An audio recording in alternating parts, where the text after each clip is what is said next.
It was 4:07 a.m. when Sawyer's phone buzzed with the piercing ringtone assigned to the volunteer fire station.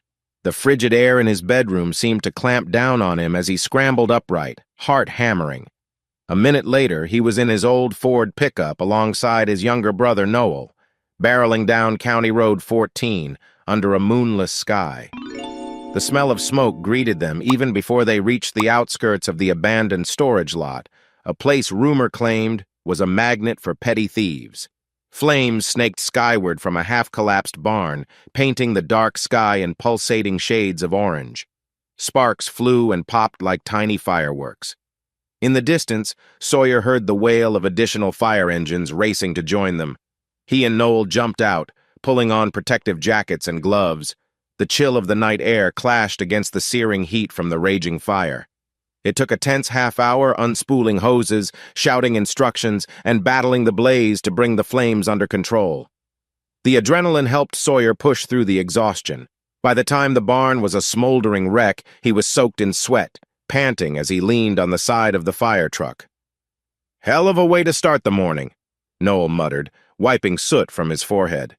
Sawyer nodded. His lungs felt raw, and a dull throb pounded at the base of his skull.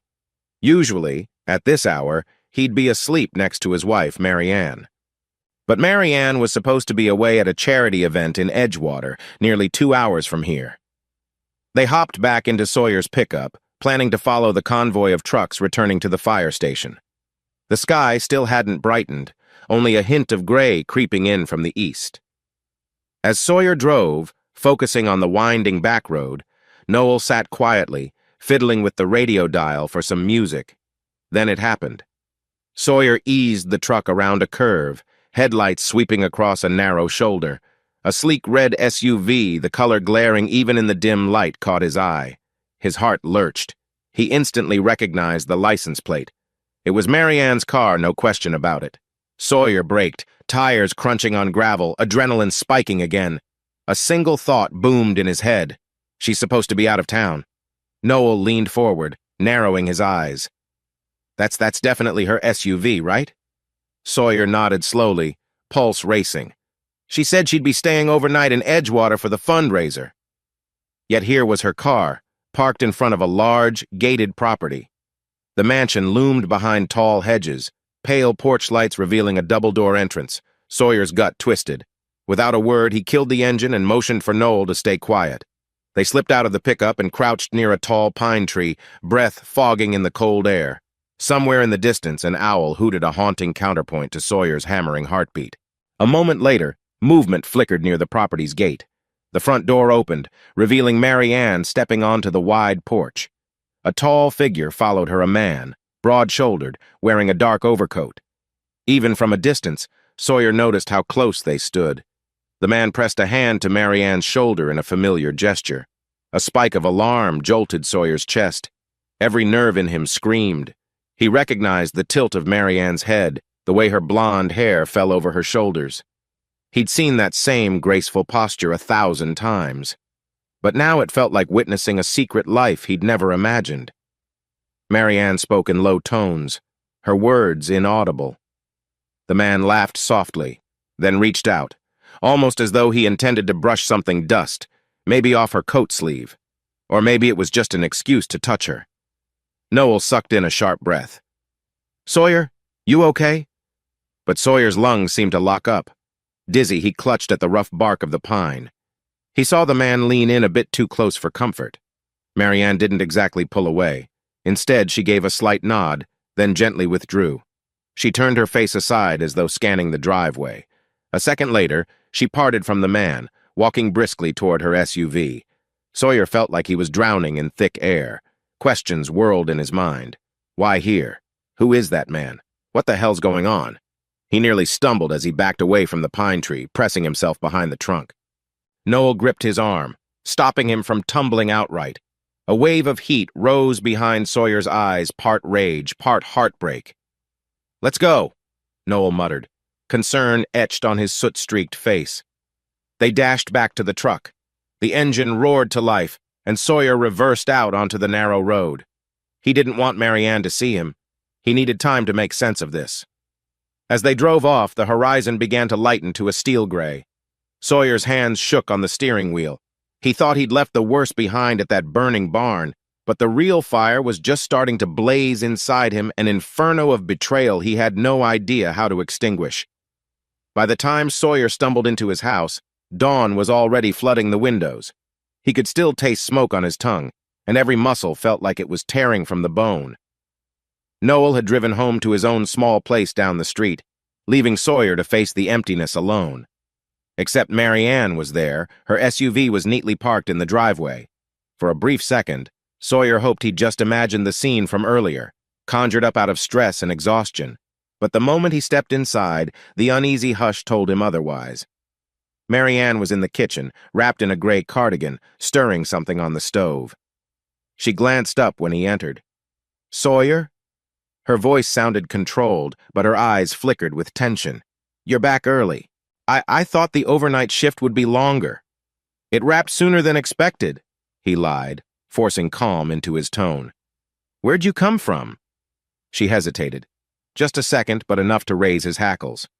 "I got a call in emergency with one of the donors. I drove back late." "Late?" He cleared his throat, trying not to let his anger show in front of the kids. "You must have been exhausted." Mary Ann just nodded, cheeks flushed.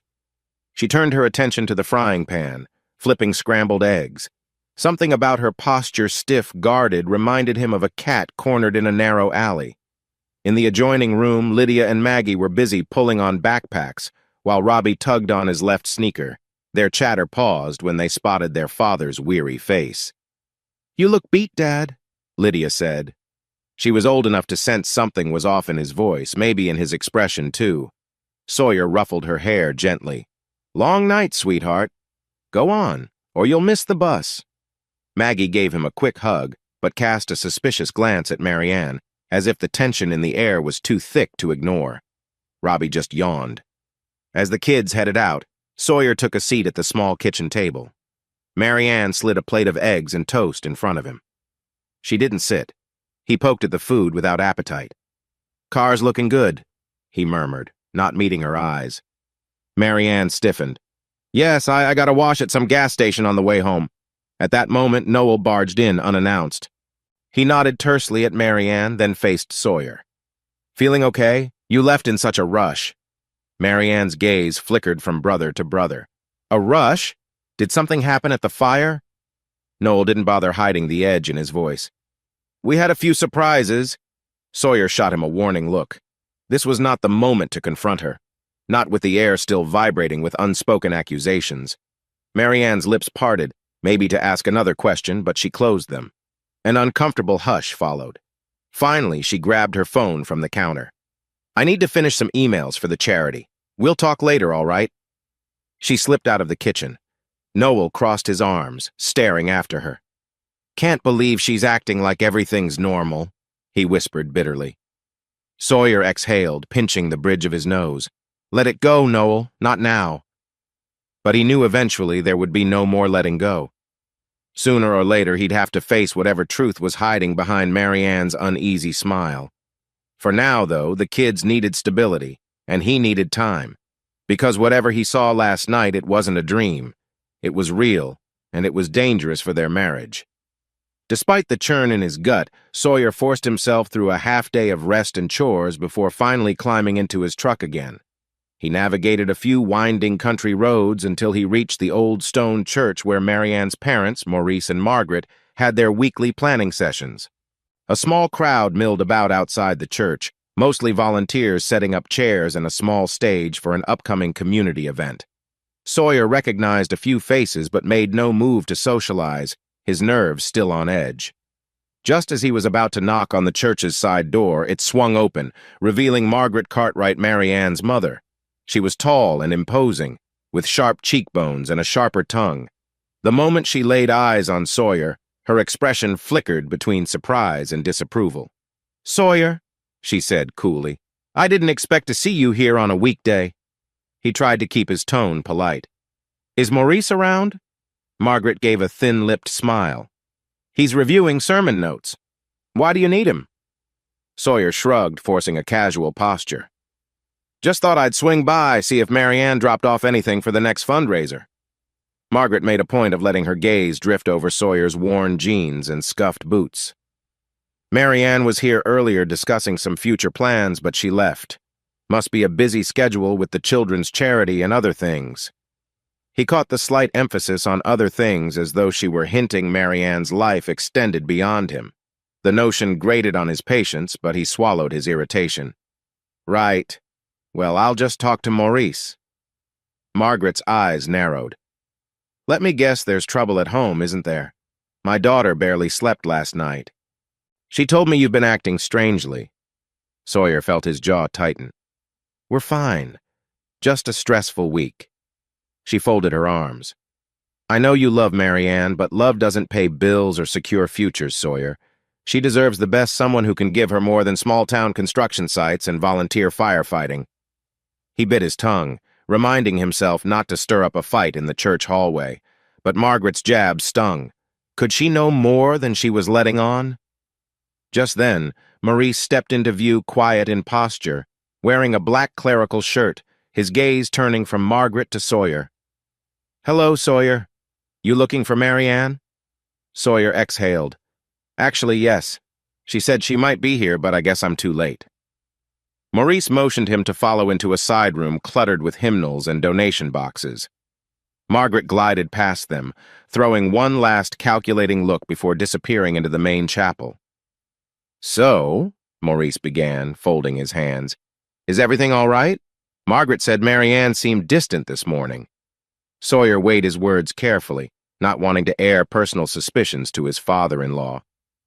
We're handling some family stuff. By the way, did Marianne mention anything about staying out late for an emergency fundraiser visit? Maurice shook his head. Not specifically. She only said she had a sudden arrangement with a well-funded donor. She seemed a bit anxious, but I assumed it was typical event stress. Typical event stress. The phrase turned over sourly in Sawyer's mind. He forced a nod, trying not to betray the bitter swirl in his stomach. Sure. Well, if you see her again, let her know I was here. Maurice pressed his lips together, looking as though he wanted to ask more but thought better of it. Of course. Take care, Sawyer. With a polite nod, Sawyer left. Outside, he inhaled the crisp autumn air, hoping it would clear his head. All it did was remind him that winter was just around the corner, and if he didn't get a handle on whatever was happening with Marianne soon, their relationship might freeze over. He climbed into his truck, thoughts chasing themselves in circles. Margaret's implied insults, Marianne's secrecy, the man from the night before. He glanced at the church's spire one last time before starting the engine. He had a bad feeling Margaret was right about one thing. Marianne deserved better than living a lie, and if that lie was about to blow up, Sawyer needed answers. Late afternoon sun cast long shadows across the lumber yard where Sawyer pulled in. Donovan stood by a stack of pine boards, scribbling numbers in a worn notebook. He glanced up as Sawyer approached, the lines of concern evident on his face. You look like a truck hit you, Donovan said bluntly. But I figure this has more to do with your wife than just last night's fire. Sawyer forced a half-smile. We've always been straight with each other, Don. But this I'm not even sure what to say. Donovan shut his notebook. Word is, you left the station pretty abruptly. You want to fill me in? Sawyer hesitated, scanning the yard to make sure no nosy co-workers were listening. Marianne was somewhere she shouldn't have been at 4 in the morning. I can't explain it all yet, but something's off. Donovan let out a slow whistle. Damn, Sawyer. You think she's... He couldn't bring himself to say the word. Sawyer just nodded, feeling a fresh wave of nausea. I caught her with some guy. Didn't see much, but enough to raise every red flag I've got. Donovan's eyes darkened with sympathy. I hate to ask this, but are you sure? Sometimes people read too much into coincidences. Could be a misunderstanding. You think I didn't pray for that possibility? Sawyer muttered. But she's lying about her schedule, about where she went last night. Even Noel's suspicious. Then there's her mom. He shook his head. Margaret's always pushing Marianne to aim higher, you know. Maybe she's found someone better. Donovan stepped forward and placed a steadying hand on Sawyer's shoulder. I'm sorry, man. I know how much she means to you. Before Sawyer could respond, Noel's voice broke in from behind a stack of plywood. Means to him, or used to mean to him? He emerged, frowning, arms crossed. Hate to say it, but you can't ignore the writing on the wall. Sawyer clenched his teeth. He appreciated Noel's honesty, but wasn't ready to handle more blunt force. Donovan shot Noel a warning glance. "Knock it off," Donovan said quietly. "Sawyer's dealing with enough. We don't have proof." Noel huffed. "Proof? I saw that car. You saw that man. Sounds like plenty of proof to me." Then he stepped closer, voice lower. "Look, I'm not trying to be the jerk here, but if Mary Ann's messing around, you gotta confront her before it all blows up." "I tried," Sawyer replied, feeling the pit in his stomach deepen. "She brushed it off like nothing's happened.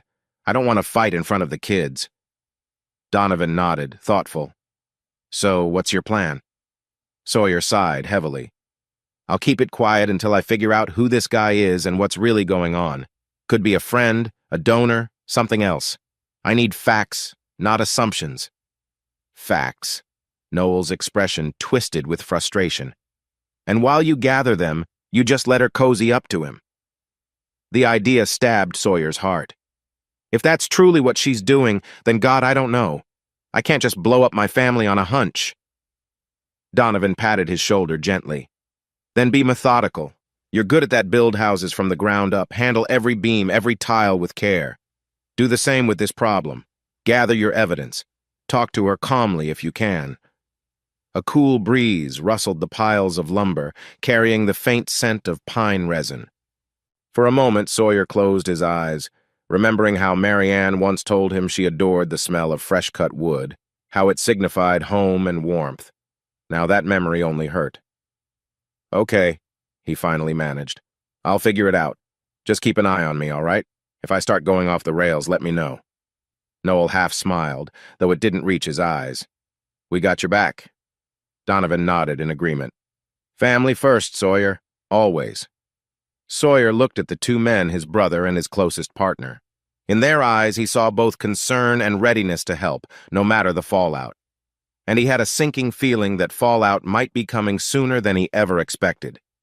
It was one of those rare weekdays when Sawyer managed to wrap up construction tasks earlier than usual.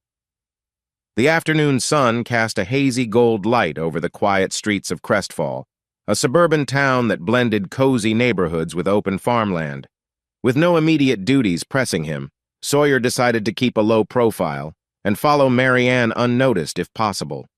According to what she'd told him, Mary Ann was scheduled for a community visit to an orphanage on the east side of town.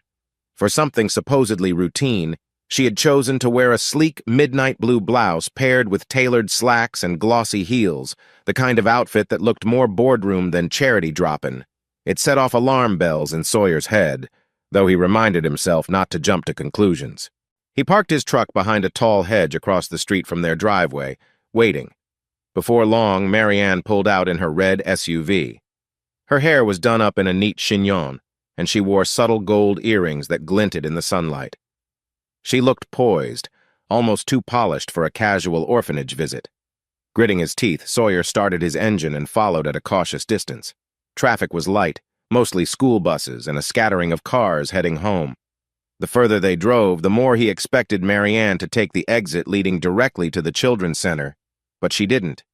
Instead, she turned onto a narrower road that looped around the far side of a hillside park. Sawyer's pulse quickened. Was she avoiding the main route intentionally? Eventually, Mary Ann did head toward the orphanage, but only after a 10-minute detour.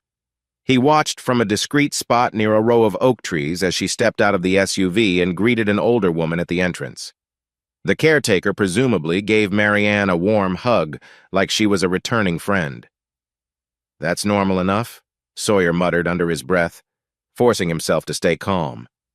He wasn't a detective or a spy, but the knots in his stomach refused to relax. 20 minutes later, a few kids in playful shirts and sneakers spilled out into the yard, squealing with delight when Mary Ann handed them small gift bags. She crouched to chat, smiling widely.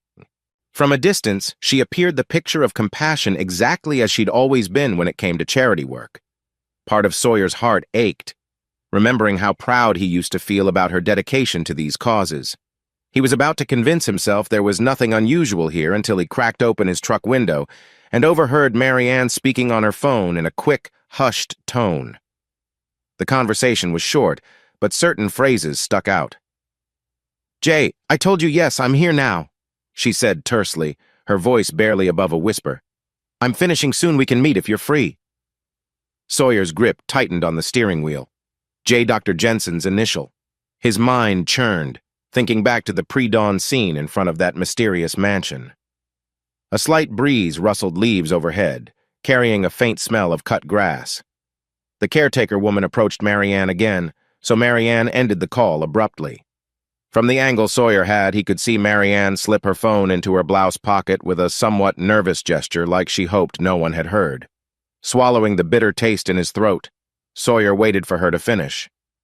When Marianne finally emerged from the orphanage, alone this time, he noticed the color in her cheeks looked a bit flushed. She checked her phone once more before climbing into the SUV. Instinct kicked in. Sawyer decided to drive directly home and act as if nothing was amiss just to see if Marianne would volunteer any explanation. But his heart pounded so hard that he worried he might snap the keys off in the ignition. Back at the house, he paced the living room until Marianne returned. She set her purse down, kicking off her heels. The sweet aroma of her floral perfume wafted through the entryway, mixing oddly with the tension in the air. "How was your day?" he asked, trying to keep his voice steady. "Busy," she replied, giving him a quick, thin-lipped smile. The orphanage visit was nice. The kids were adorable, but everything ran long. Sawyer noted she didn't mention the phone call or that detour. "You seem a little overdressed for an orphanage." He kept his tone playful, not accusatory. She shrugged, turning away to hang her coat. "I had a lunch meeting with a potential donor. Figured I should look professional." He wanted to ask, which donor? Jensen? But the lump in his throat made words impossible. Instead, he managed a nod. "All right," he said softly, letting her pass by. Yet inside, Sawyer's suspicions intensified, every detail adding to the creeping sense that his wife was staging a double life, and he was only beginning to glimpse the edges of it. Exhaustion pressed down on Sawyer like a weighted blanket. That evening, after Marianne headed upstairs to sort through leftover paperwork from the orphanage visit, he settled into the recliner in the den. The house was quiet. Noel had gone out for a late run, and the kids were in their rooms supposedly doing homework, though he suspected Robbie was sneaking in video game time. It was there, under the soft glow of a floor lamp, that memories flooded Sawyer's mind.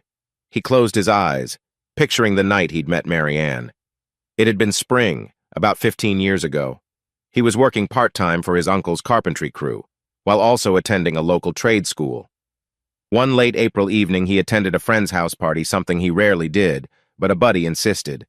Marianne was there, dressed in a casual sundress, looking miserable as she nursed a half-empty cup of soda. She'd just split from Harold, a guy she'd been dating since junior year of high school. Sawyer could still recall how her eyes were re-dimmed from crying, yet she tried to put on a brave face. He'd offered her a ride home, and she accepted. During the short drive, she opened up about Harold's betrayal. He'd abandoned her for some flashy internship out of state. The heartbreak in her voice struck a chord in Sawyer's chest, compelling him to offer gentle reassurance. From that night forward, they grew close. Marianne was vulnerable, yet determined to move forward. She admired Sawyer's steady nature, a contrast to Harold's flaky promises. Soon, they found themselves sharing late-night coffees, talking about ambitions, life goals, or just silly jokes to drown out the stress of everyday life. One day, on a whim, Sawyer invited her to a local carnival. They ended up sneaking away from the crowds, sitting near a pond dotted with floating lanterns. Under the soft reflection of colored lights on the water, they shared their first kiss. Marianne's lips trembled slightly, as though she was both frightened and relieved to feel safe in Sawyer's arms. That sense of safety turned into intimacy, and then into an unexpected pregnancy. Lydia's arrival. It shocked them both, but Sawyer had stepped up, proposing marriage. They rented a modest duplex at first, saving for a home. Marianne's parents, Margaret in particular, were less than enthusiastic. "He's from a working-class family," Margaret kept insinuating. "He can't offer you the life you deserve." But Marianne seemed determined to break free from her mother's controlling influence, at least at the time. She insisted she loved Sawyer, or at least the stability he represented. And for a while, Sawyer believed they had a genuine bond. Back in the present, Sawyer exhaled and rubbed his temples. So many of those early memories felt clouded now. Was Marianne truly happy then, or simply clinging to him because she feared being alone? Had Margaret's scorn quietly eroded Marianne's commitment over the years? A creak on the stairs snapped him out of his reverie. Lydia peeked around the corner. "Dad, everything okay?" "Yeah, honey," he said softly, forcing a smile. "Just thinking about old times." She lingered, her expression concerned. "Mom seems kinda stressed. Is she all right?" Sawyer rose from the recliner and walked over, placing a hand on Lydia's shoulder. "She's got a lot on her plate, sweetie. Don't worry. We're adults, we'll figure it out." The teenager gave him a tentative nod before heading back upstairs. As he watched her go, he couldn't shake the sinking feeling that the illusions he'd once clung to might be slipping through his fingers, one painful memory at a time. Late-night darkness shrouded the modest two-story house as Sawyer closed the garage door. He'd spent the past couple hours fixing a broken step outside the front porch, any excuse to keep his hands busy so his mind wouldn't spiral into paranoia. Inside, the living room lights were dimmed. Marianne was hunched over the dining table, scanning some documents. Her laptop screen cast a bluish glow across her face, highlighting the tense set of her jaw. Sawyer cleared his throat. "I got that step sorted out," he announced. He was half hoping she'd ask him about his day, maybe share anything about her own. But all she did was nod without glancing up. From the corner of the room, Noel, who'd arrived earlier, watched them both. Tension crackled like a static charge in the air. He'd been short-tempered ever since the morning they found Marianne's car in that suspicious spot. Finally, Noel stepped forward, voice tight. "Marianne, you've been stuck to that laptop all night. You sure you don't have something else to deal with?" Marianne bristled. "I'm just finishing some planning notes. Why do you ask?" "Because this house feels like a funeral home right now," Noel said bluntly. "You're ignoring Sawyer. You're ignoring the kids. That's not like you, is it?" Marianne's eyes flashed, but she tried to keep her composure. "Noel, I really don't appreciate your tone. I'm under a lot of pressure with these events, and I don't need your input on how I handle my time." Sawyer shot Noel a warning glance. "Leave it, man." But Noel was never one to let things slide. "Hey, I get it. You're busy. But don't you think it's odd that a so-called charity schedule keeps making you vanish at weird hours? And that you come home looking guilty as hell?" "Noel!" Sawyer snapped, heart pounding. He hated airing suspicions out loud, especially in front of Marianne. Marianne stood abruptly, the chair scraping against the floor. "What exactly are you implying?" "No implying," Noel retorted. "I'm flat out saying you're acting shady, and you know it." For a moment, the entire room seemed to hold its breath. Marianne trembled slightly, her knuckles going white around the edge of the table. "Shady?" she repeated, voice low. "Because I'm dedicated to raising money for kids in need? Because I put in extra hours meeting potential donors? That's shady." Noel gave a short, bitter laugh. "Sure, if that's what we call it nowadays." Sawyer felt trapped between them, his chest constricting. He stepped in and placed a hand on Noel's shoulder, guiding him back.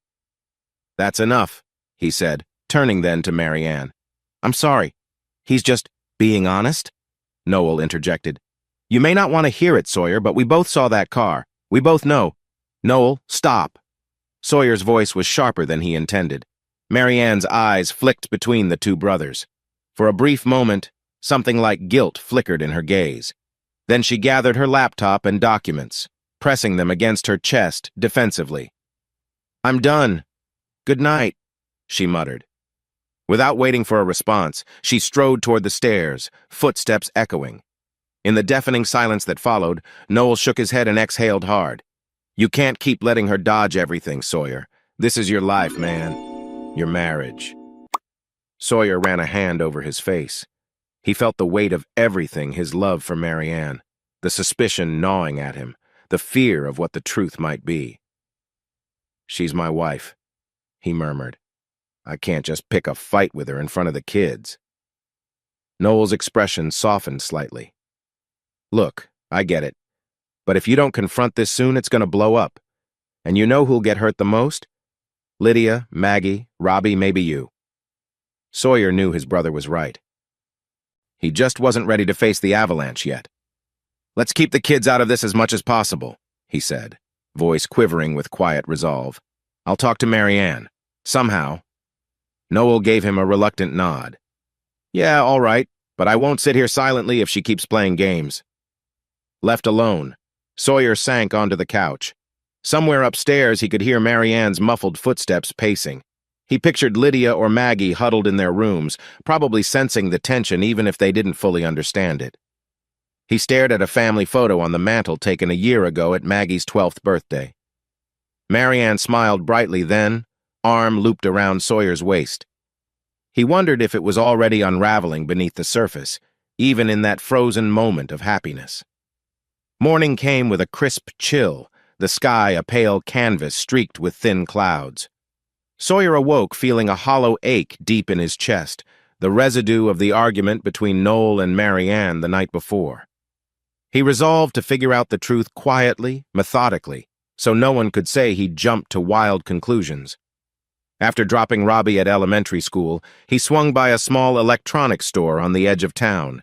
The place smelled of plastic packaging and fresh electronics, with shelves stacked high with miniature cameras, motion sensors, and other gadgets.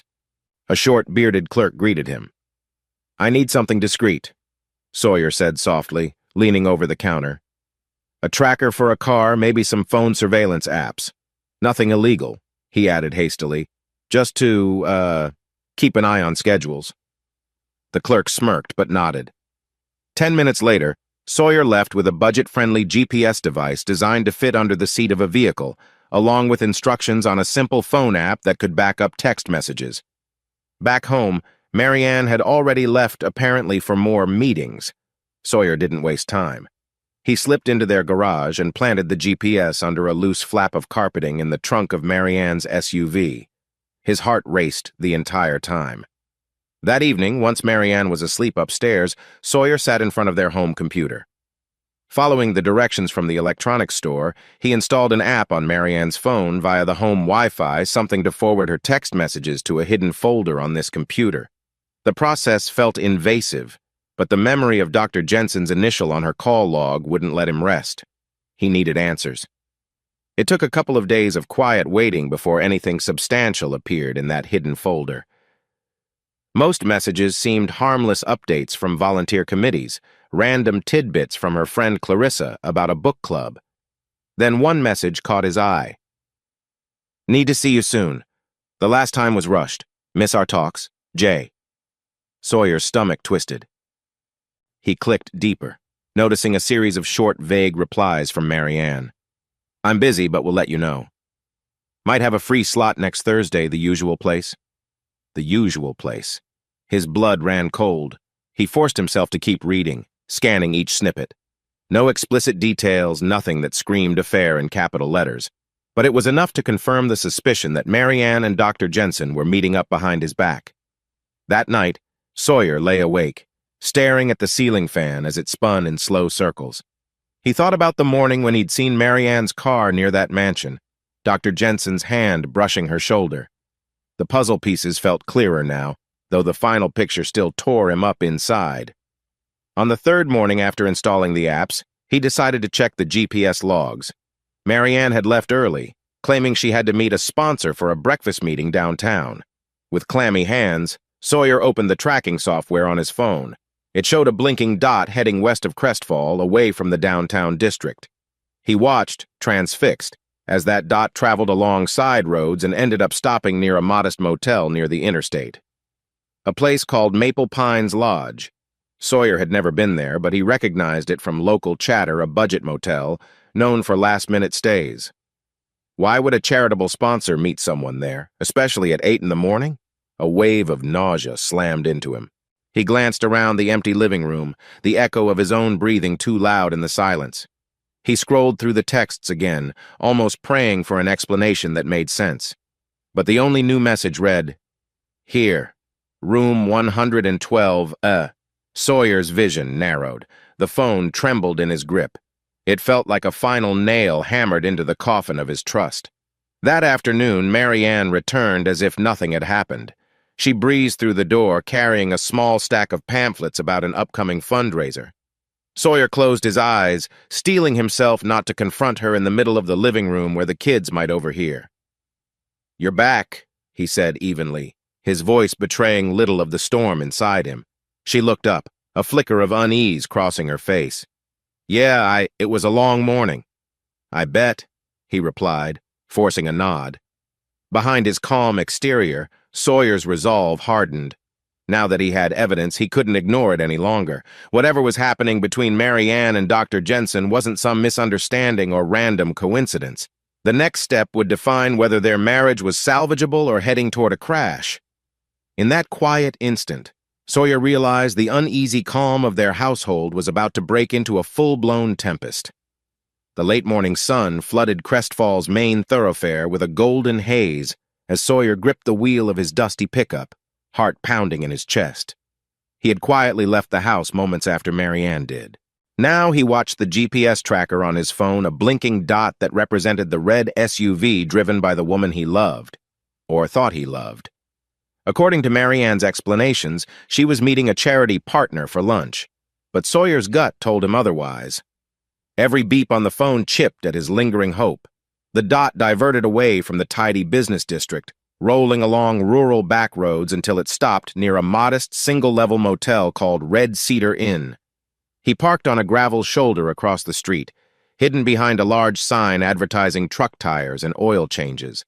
A mild spring breeze rustled the tall grass near the motel's lot, carrying the faint smell of gasoline. Heart in his throat, Sawyer watched as Mary Ann's red SUV appeared. She pulled up near a row of vehicles. Then a second car arrived, a black sedan. Out stepped Dr. Jensen, tall and well-dressed in a crisp white shirt, his posture exuding confidence. Sawyer clenched the steering wheel so tight his knuckles turned white. "Breathe," he reminded himself. "Don't lose it now." Mary Ann got out, smoothing her blazer. Dr. Jensen greeted her with a familiar nod too comfortable for mere colleagues. They exchanged a few words Sawyer was too far away to hear, then disappeared through a side entrance. Adrenaline thundered in Sawyer's veins. Part of him wanted to burst in, demand answers. Another part whispered caution. "You've come this far. Get proof. Know the truth." Nearly half an hour dragged by, each minute grinding Sawyer's nerves. Finally, the motel door opened. Dr. Jensen stepped out first, checking his phone. He looked oddly satisfied, a faint smirk hovering on his lips. Mary Ann followed, brushing a stray hair behind her ear, her expression tense. Sawyer took a shaky breath. Now. He shoved open the truck door, crossing the street in long strides. Gravel crunched under his boots as he closed in on them in the parking lot. Mary Ann froze. Her eyes went wide, color draining from her cheeks. Dr. Jensen spun around, confusion twisting into annoyance. "Sawyer!" Mary Ann's voice was barely a whisper. Sawyer's pulse hammered so loud it drowned out rational thought. "So this is your partner, Mary Ann," he rasped, glancing between them. "Looks more like a cheap motel meetup than a business lunch." Dr. Jensen's expression hardened. He stepped forward, chin raised. "You're overreacting," he said in a clipped tone. "We needed privacy to discuss certain charity funds." "Yeah, I'm sure." Sawyer's voice trembled with fury. He tried to keep at bay. "You think I'm stupid? I've been tracking you too." Mary Ann reached for Sawyer's arm, voice pleading. "It's not what it looks like, just let me explain." He recoiled, raw betrayal churning in his gut.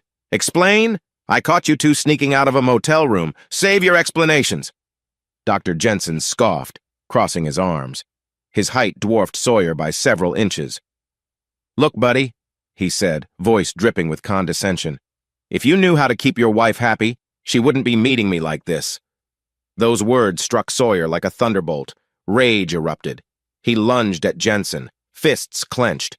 Before Mary Ann could pull him back, Sawyer's right hand collided with Jensen's jaw, an explosion of violence fueled by heartbreak. Jensen stumbled but quickly retaliated, driving a punch into Sawyer's ribs. Gasping, Sawyer nearly doubled over, but adrenaline pushed him forward. They grappled, kicking up gravel, the scuffle raw and desperate.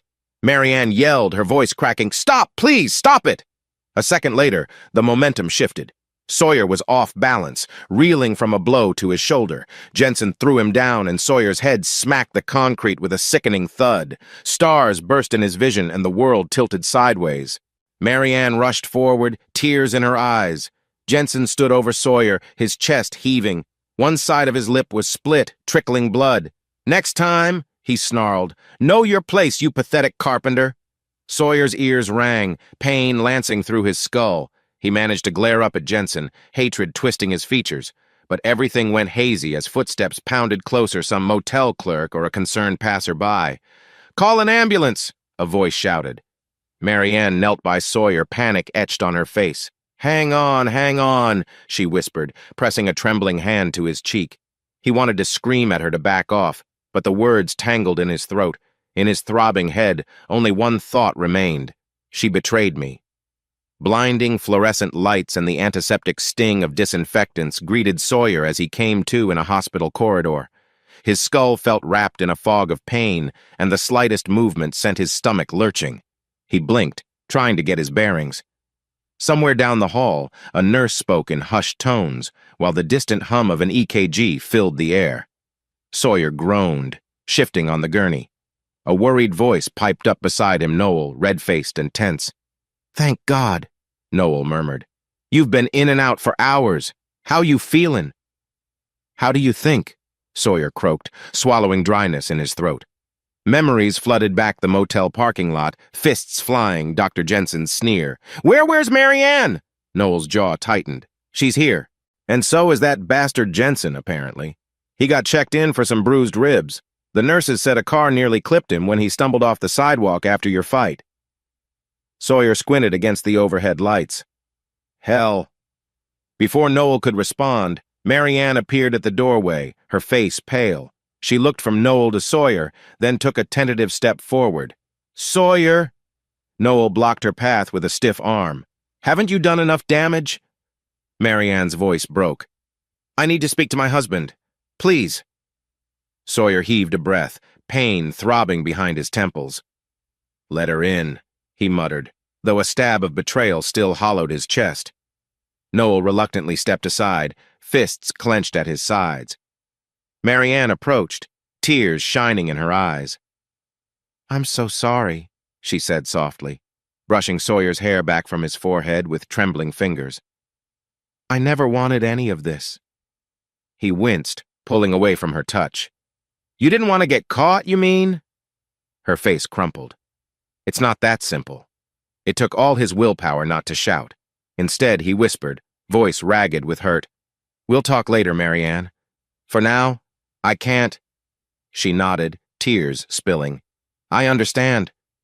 Suddenly, raised voices rang out from the hallway. Noel poked his head out, then stepped back in.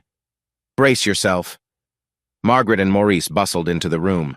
Margaret's features twisted with anger. "What is going on here?" she demanded. "Why is my daughter in tears? And why are we hearing about a brawl at a motel?" Maurice, grave in his pastor's collar, hovered behind her. "Sawyer, my boy, we need to discuss." "Discuss what?" Noel snapped. "That your daughter's screwing around with some hotshot doc?" Margaret gasped, eyes flashing indignation. "How dare you? Are you implying my Marianne?" Before the chaos could escalate, a weary-looking nurse entered. "I'm sorry, but this patient needs rest," she said firmly. "Keep it down or I'll have to ask you to leave." Margaret spun on her heel, pointing a perfectly manicured finger at Sawyer. "This is your fault," she hissed. "You've always been too small-minded, too unambitious for my daughter. If you'd provided better, she wouldn't be forced to find that she trailed off but shot Marianne a sharp, disappointed glance, as if blaming her as well. Marianne's face flared red, tears returning. "Mom, stop. You don't even know the situation." Margaret sniffed. "I know enough, and I'm not about to watch you ruin your life." Sawyer, feeling dizzy, propped himself on an elbow. "Margaret, do me a favor, get out of here. I don't need this right now." Her mouth opened in shock, but Maurice placed a cautious hand on her shoulder. "Come on, Margaret," he said quietly. "We'll speak to Sawyer later." They retreated, leaving behind a swirl of tension. Noel shook his head. Unbelievable. Then he turned to Marianne, who lingered, tears silently streaming down her cheeks. "If you care about my brother at all," he said coldly, "you'll tell him the truth and stop lying." She said nothing, just looked devastated. After an agonizing pause, she brushed past Noel and slipped into the hallway. Sawyer closed his eyes, exhaling a tremulous breath. Why? He wanted to scream. Why would she throw everything away for that jerk? When he finally regained enough strength to talk, he motioned for Noel to come closer. "Where's Jensen now?" Noel grimaced. "Downstairs, some other wing. Don't worry, I made it clear he'd better keep away or risk another fight." Sawyer let out a bitter laugh, which quickly turned into a painful cough. "This is a nightmare," he rasped. Noel nodded, his voice gentler. "We'll get through it. Donovan's on his way. He'll help figure out next steps. You just rest." "Rest," Sawyer repeated hollowly. The idea felt absurd. His entire world was upended. But as he lay back, the nurse administering a mild sedative, he slipped into a fog. Vague voices drifted around him. Marianne's quiet pleas, Margaret's outraged whisper, hospital machinery humming. And in that haze, Sawyer wondered if anything about his marriage had ever been real, or if it had always been as fragile as the cheap fluorescent glow above his hospital bed. Hours later, Sawyer wasn't sure how many the sedation wore off. A dull ache pounded in his head, and his shoulder felt bruised from the scuffle with Jensen. He blinked, adjusting to the dim light. The hospital room was quieter now, just the rhythmic beep of a monitor tracking his vitals. From the corner, Marianne stirred in a plastic chair, face pale under the glow of a small reading lamp. Noel was nowhere to be seen, probably outside or grabbing coffee. Sawyer's mouth felt dry as sandpaper. "Water," he croaked. She jumped to her feet, handing him a plastic cup from the bedside table. He sipped gingerly, the cool liquid soothing his throat. Marianne hovered, eyes anxious. They locked gazes, an unspoken heaviness passing between them. Finally, he cleared his throat.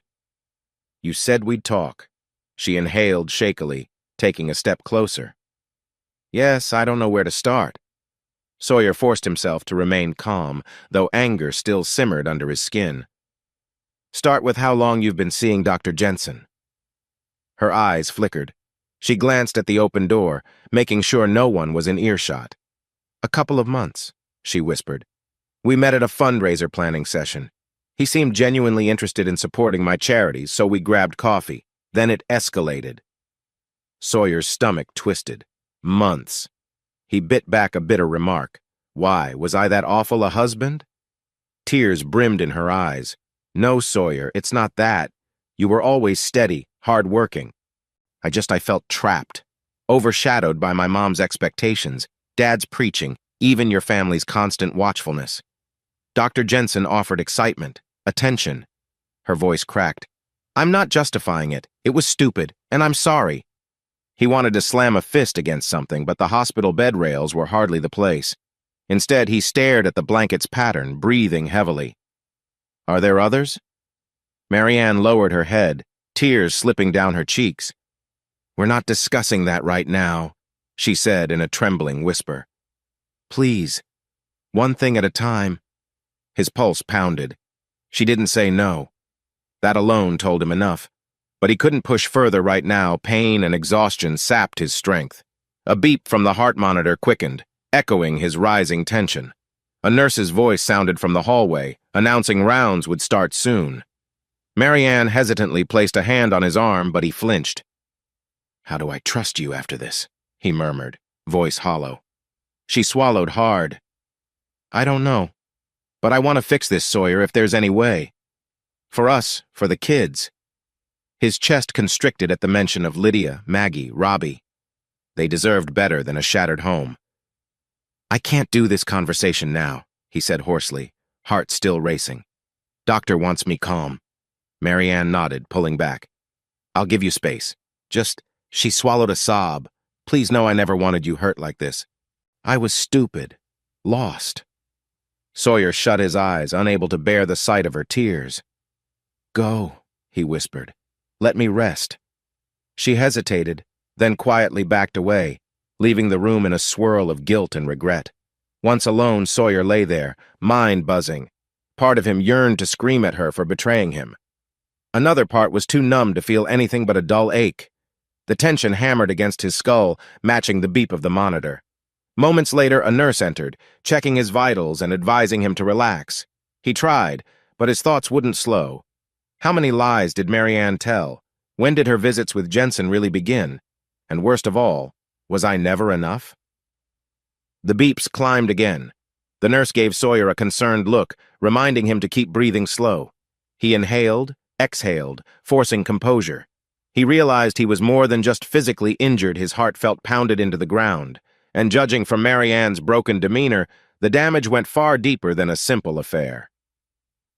They discharged Sawyer 2 days later, warning him to rest and follow up with a doctor for potential post-concussion symptoms. Noel insisted on driving him home, casting suspicious glances when Marianne offered to help. Ultimately, Sawyer climbed gingerly into Noel's truck while Marianne trailed behind in the SUV.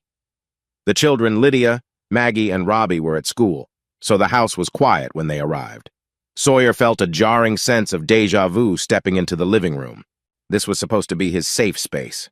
Now it felt like a battleground.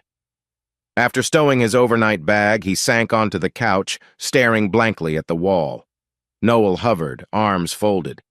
"You sure you're good, bro? I can stick around." Sawyer shook his head. "Give us a minute. I need to talk to Marianne.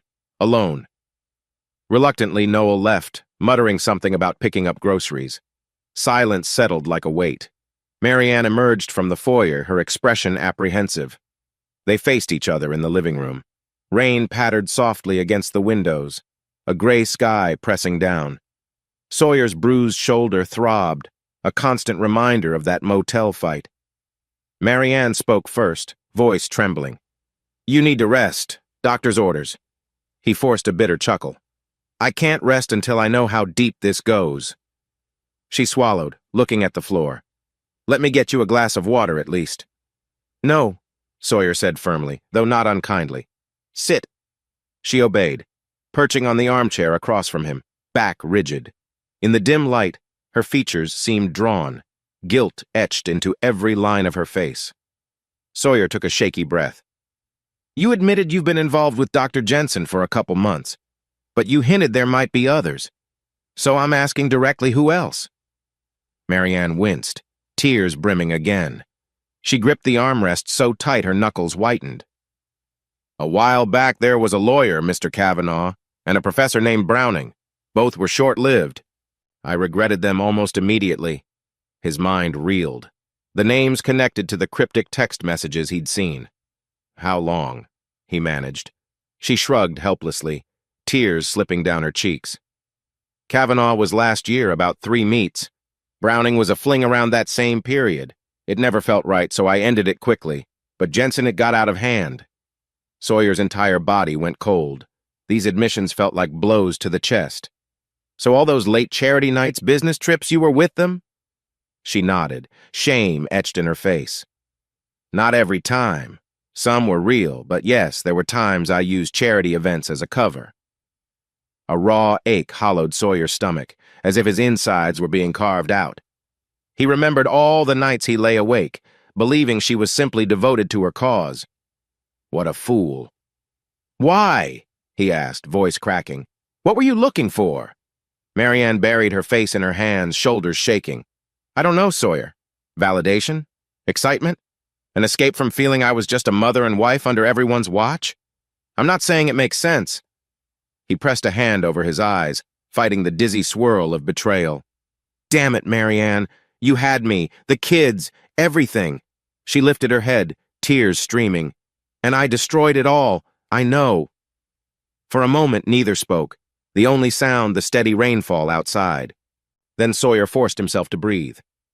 "So what do we do now?" Marianne closed her eyes, a fresh sob escaping. "I'm begging you for another chance, but I understand if you can't give it. Just don't take the kids away from me." Sawyer leaned back, the couch creaking. Part of him wanted to rage, to throw her out, to call a lawyer right this second.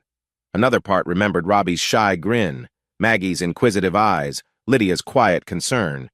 Tearing the family apart would devastate them. He shut his eyes, feeling tears of his own prick at the corners. "I can't decide that today. he whispered. I'm too angry, too hurt. Maybe we keep this quiet for now, at least until I figure out the next step. Marianne sniffled, nodding. I understand. I'll do whatever you say. Silence fell again, heavier than any storm cloud. Outside, the rain intensified, droplets tapping like restless fingers against the windows. Sawyer gazed at Marianne, seeing a woman he realized he might never have truly known. The front door opened abruptly, Noel returning. He paused, taking in their tear-streaked faces. Everything all right? Sawyer exhaled, feeling drained to the core. We talked, he said quietly. Noel's gaze flicked to Marianne. Guess that's something. Marianne stood, wiping her cheeks. I'll, go lie down for a bit, she murmured, slipping past Noel. Once she was gone, Noel gave Sawyer a concerned look. You good, man? Sawyer let out a shuddering breath. No. But I know the truth now, even if it's only partial. She claims Jensen's the only current one, but my entire marriage is a lie. I'm not sure how we come back from that. Noel slumped into a chair, sympathy in his eyes. Well, you can't keep this bottled forever, Sawyer. Sooner or later, it'll explode. Sawyer stared at the closed door to the hallway, heart aching. It already has, he whispered. And in that quiet, rain-soaked moment, he felt the final pieces of his old illusions crumble into dust, leaving him with a painful truth and no clear path forward. Early afternoon light slanted through the drawn curtains, spilling onto the living room floor in dusty beams. Sawyer sat in the far corner, arms folded, gaze distant. Ever since he'd come home from the hospital, the house felt like a pressure cooker, moments from exploding. Marianne had locked herself in their bedroom. Noel paced the hall, simmering with anger, while Donovan stood by the kitchen, quietly observing. A sharp knock on the door broke the tense silence.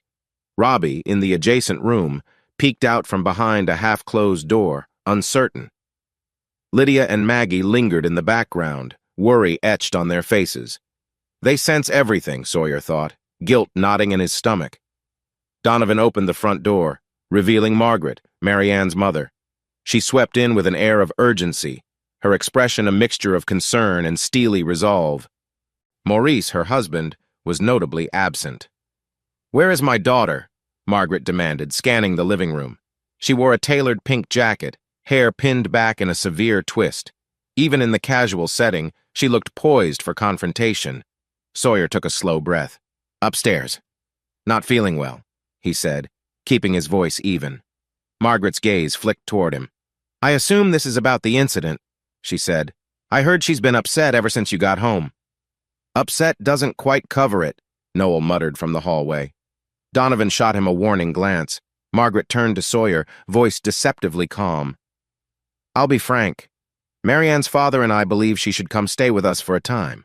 This environment is toxic, especially after all that's happened with Dr. Jensen. Sawyer stiffened, shoulders drawing back. Toxic? You're assuming the environment is the problem here? Margaret's lips pressed thin. Yes, toxic. You're angry. Noel is clearly aggressive. My daughter needs peace to think straight, and truth be told, she may need to consider a more appropriate life choice. You mean a divorce, Sawyer said flatly. Margaret lifted her chin.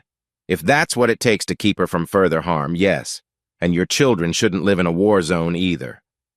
As if on cue, Lydia and Maggie emerged from the side room.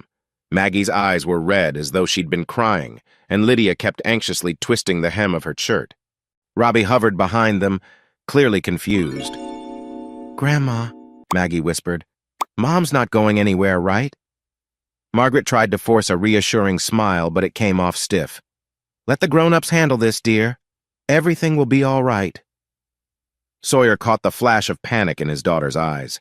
He rose to his feet, ignoring the throb in his still healing shoulder.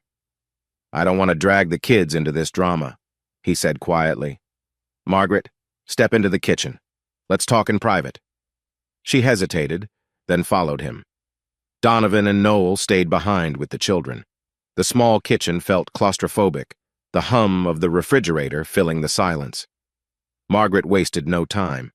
Marianne is distraught, Sawyer, and you, this entire household, are too volatile to help her recover. Let her come home, collect herself. Think rationally." Sawyer's jaw clenched. "I'm furious, yes. But that doesn't mean I'm about to toss her out or let you whisk her away. The kids, they need stability." "Stability?" Margaret scoffed. "Stability died the moment you attacked that doctor in public. It's not my daughter's fault she had to seek comfort elsewhere."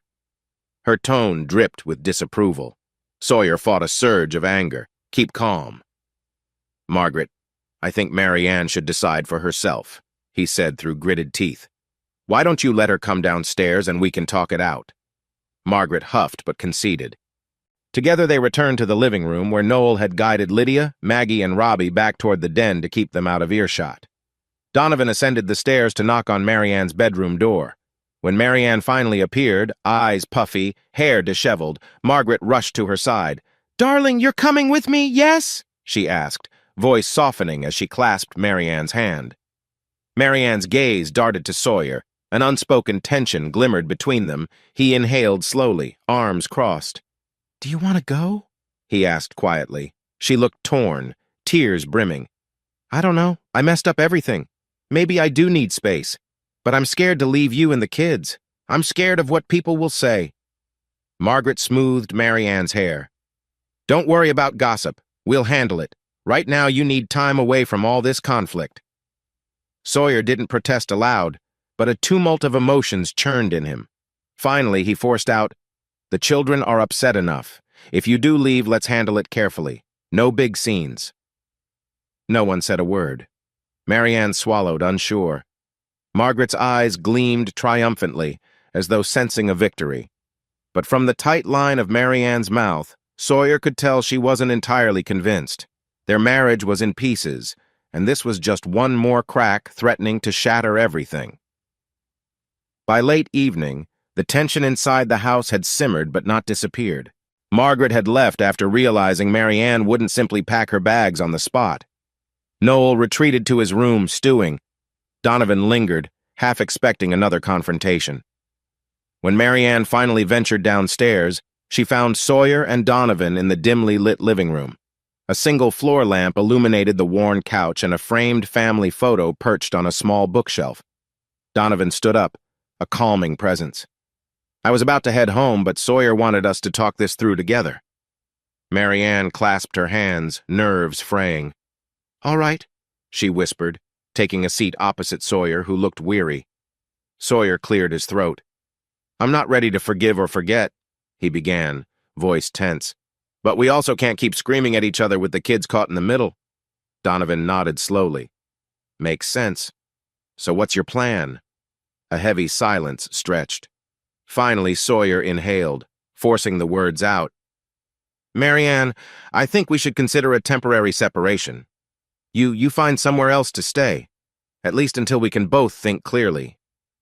His voice broke slightly on that last phrase. Marianne's eyes filled with tears. She glanced pleadingly at Donovan, then back at Sawyer.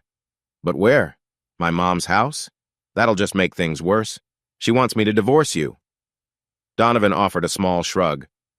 "I can't speak for Margaret's intentions, but Sawyer has a point.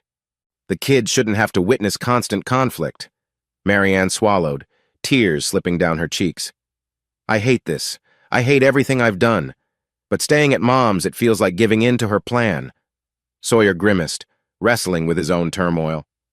"Well, it's not about giving in. It's about letting tensions cool. Let me figure out if I can still live under the same roof with you.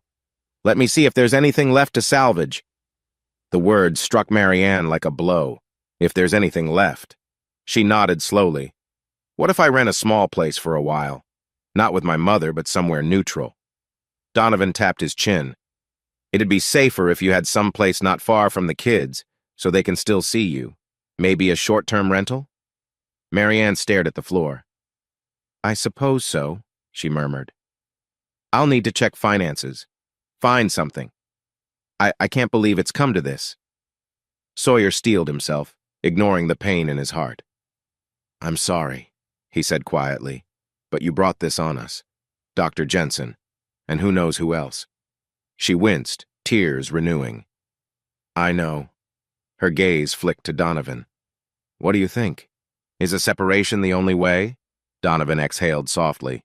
It's better than forcing you two to stay in a toxic loop. A trial separation might help you both see what you really want if you want to rebuild or walk away. Marianne pressed her palms together, knuckles whitening.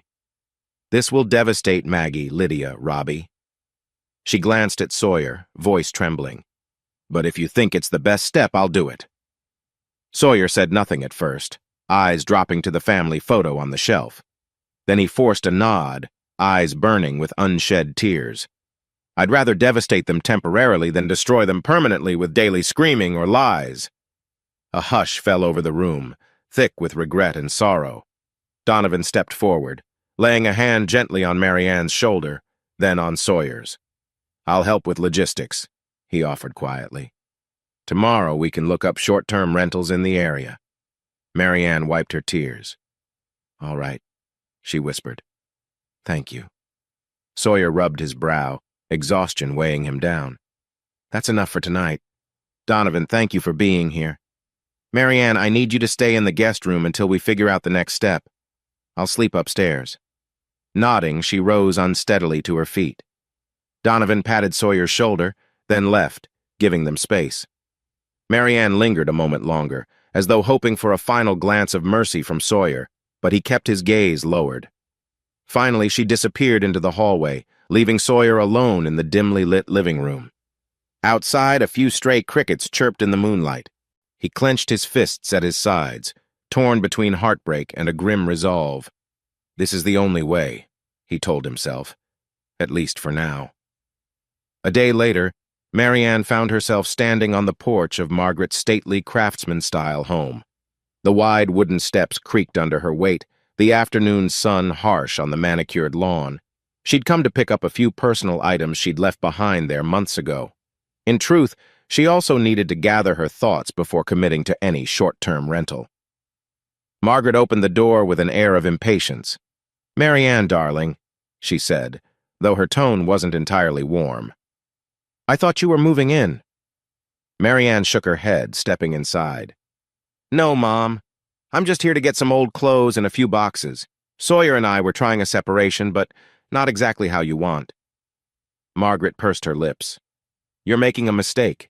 That man is beneath you, and you're still clinging to him. Marianne didn't respond, too weary for another fight. The living room smelled faintly of lavender and the strong coffee Margaret always brewed. As she moved to gather her boxes from a hall closet, a knock sounded at the front door. Margaret glanced through the side window, eyebrows rising. It's Mr. Kavanaugh. Perhaps he's dropping off more documents for my fundraising committee. She gave Marianne a pointed look. Or maybe he's here for you. Marianne's heart lurched uncomfortably. Memories flickered, she and Kavanaugh sharing illicit drinks at a fancy bar in the next town, stolen kisses in a parked car. That fling had ended abruptly, leaving her with a wave of regret. Margaret let him in, and Mr. Kavanaugh stepped inside, briefcase in hand.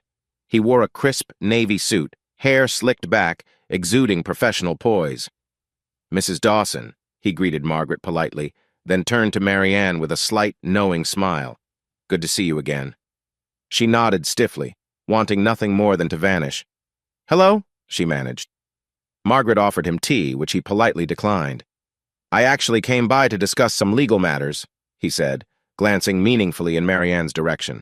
Regarding your potential change in marital status. Marianne's stomach twisted. Did my mother ask you to handle divorce papers? Margaret folded her arms, unapologetic. I'm just preparing for possibilities, dear. You deserve protection. Kavanaugh cleared his throat, shifting the briefcase. In any event, Marianne, if you decide to proceed with separation or divorce, I can offer guidance. The law can be complex, especially when children are involved. Marianne felt a flush of embarrassment, anger, and something else, maybe shame. I appreciate the concern, but I'm not filing for divorce right now. Kavanaugh's expression remained neutral. Of course.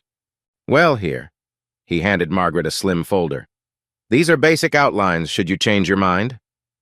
Margaret took the folder, setting it on a side table. Thank you, Mr. Kavanaugh. I'll let you know. He gave Marianne a quick, polite nod. Good afternoon. Then he showed himself out, leaving a hint of cologne lingering in the entryway.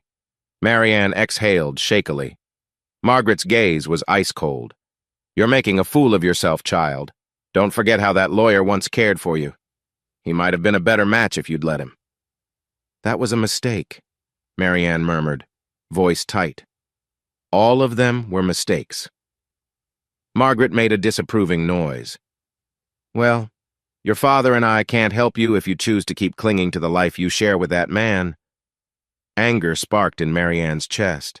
"He's the father of my kids, Mom. I can't just discard him." A tense silence followed. Then Marianne grabbed the last of her boxes from the closet. "I'm leaving," she said. "I found a small studio apartment in Crestfall. That's where I'm going to stay for now."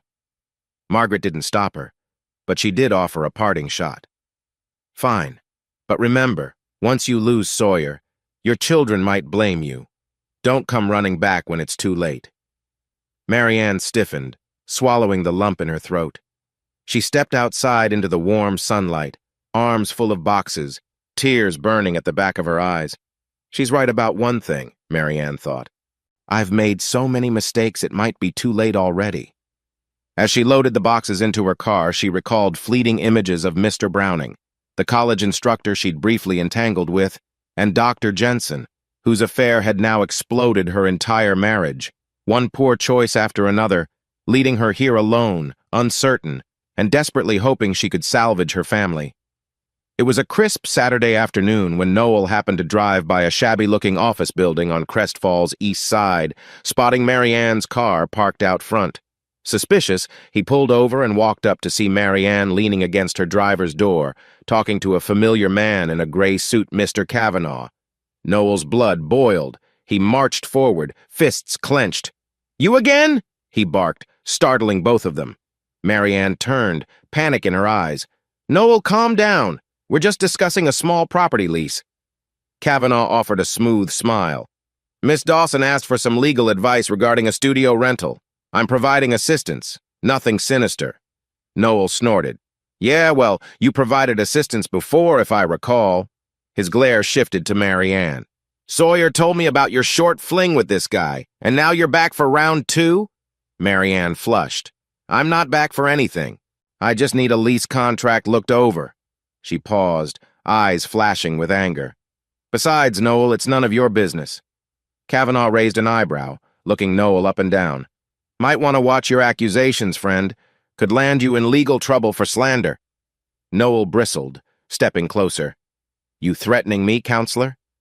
Marianne quickly intervened, placing herself between them. "Both of you stop it. I'm sick of these fights."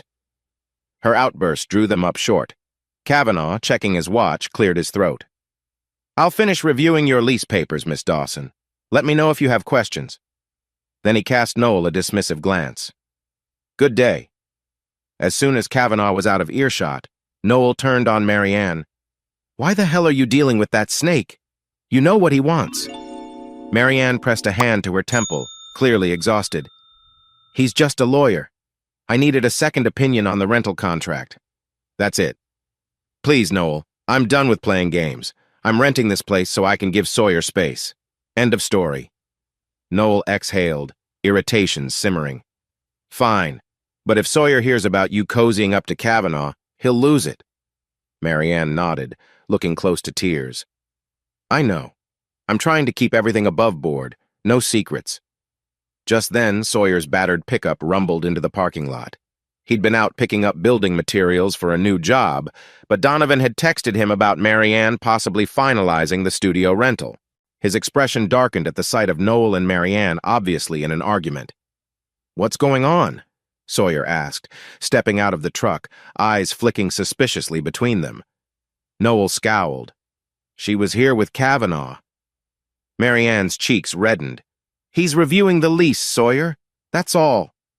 Sawyer stared at her for a long moment, a swirl of betrayal, anger, and heartbreak crossing his face. "You sure it's just the lease?" Her lips trembled. "Yes, I'm serious. I'm done lying. I swear." Noel muttered a curse under his breath, turning away. Sawyer inhaled deeply, trying to stay composed. "You told me you'd find a neutral place. Great. But why not get a normal real estate agent or an online contract template? Marianne spread her hands helplessly. Kavanaugh offered to help. I can't afford a separate attorney right now. Sawyer gave a short, bitter laugh. This is exactly what I meant when I said you had to cut ties with these men.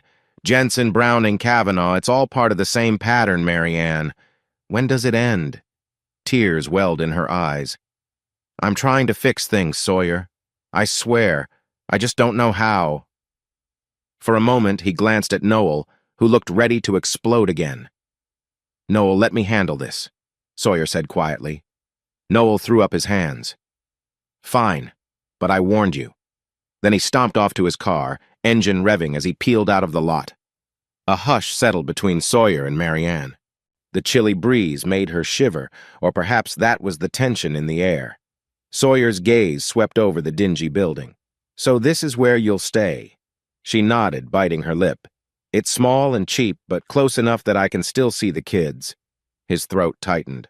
All right, but I'm telling you now, if I catch any sign you're still messing with Kavanaugh or Jensen, I'm done. No more second chances. This is it. Marianne's eyes brimmed with tears. I understand, she whispered. Sawyer turned away, pressing a hand to his aching shoulder. Finish your paperwork. I'll see you at the house tomorrow to figure out the kids' schedule. She looked ready to beg for comfort, but his posture was rigid, closed off. Swallowing back her emotions, Marianne merely nodded. Thank you, Sawyer, she said softly. He offered no reply, climbing back into his truck and driving away, dust kicking up in his wake. Marianne stood there alone, hugging her arms to ward off the creeping cold.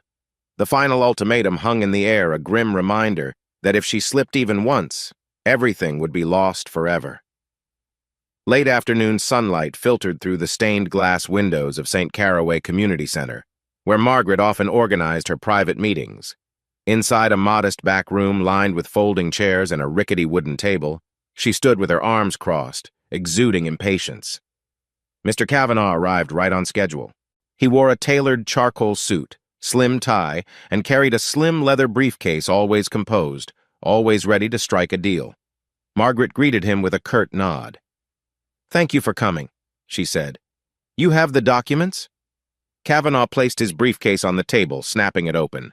Drafted and ready. We can finalize them if Marianne chooses to proceed with a divorce.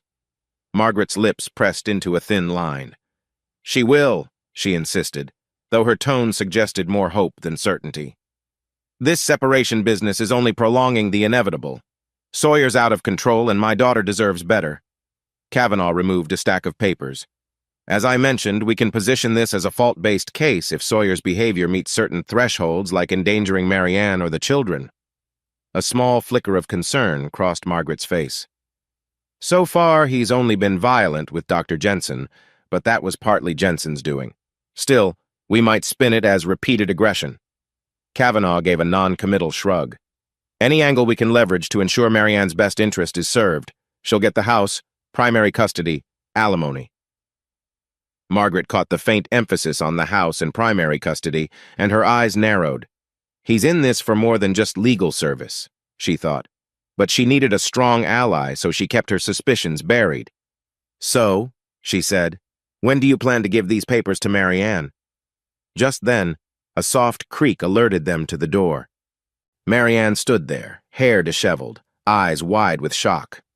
Mom, she said, voice trembling. What are you doing? Margaret stiffened. Darling, you startled me. I didn't expect you. Marianne stepped inside, shutting the door behind her.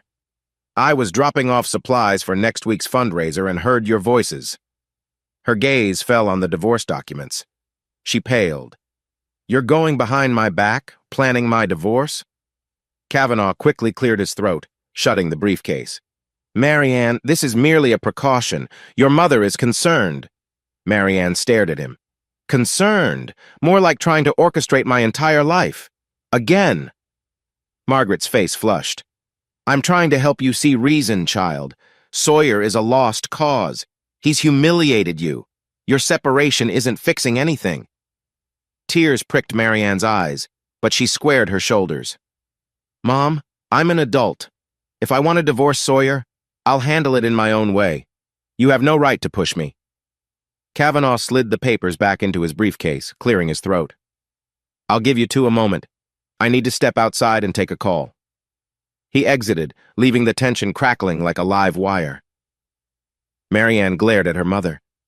"I can't believe you'd scheme behind my back. Haven't I done enough damage on my own without you adding to it?" Margaret raised her chin. "I'm protecting you from a worthless marriage. The only reason you're not leaving Sawyer is your misplaced guilt." A wave of anger and sadness twisted in Marianne's chest. She recalled fleeting images, Harold's desertion, Dr. Jensen's smug grin, Mr. Browning's half-hearted flattery. All her regrets pounded in her mind like a relentless drum. "Maybe I am guilty," she murmured. "But that doesn't mean I want to run away. I'm the one who messed up." Margaret let out a frustrated sigh.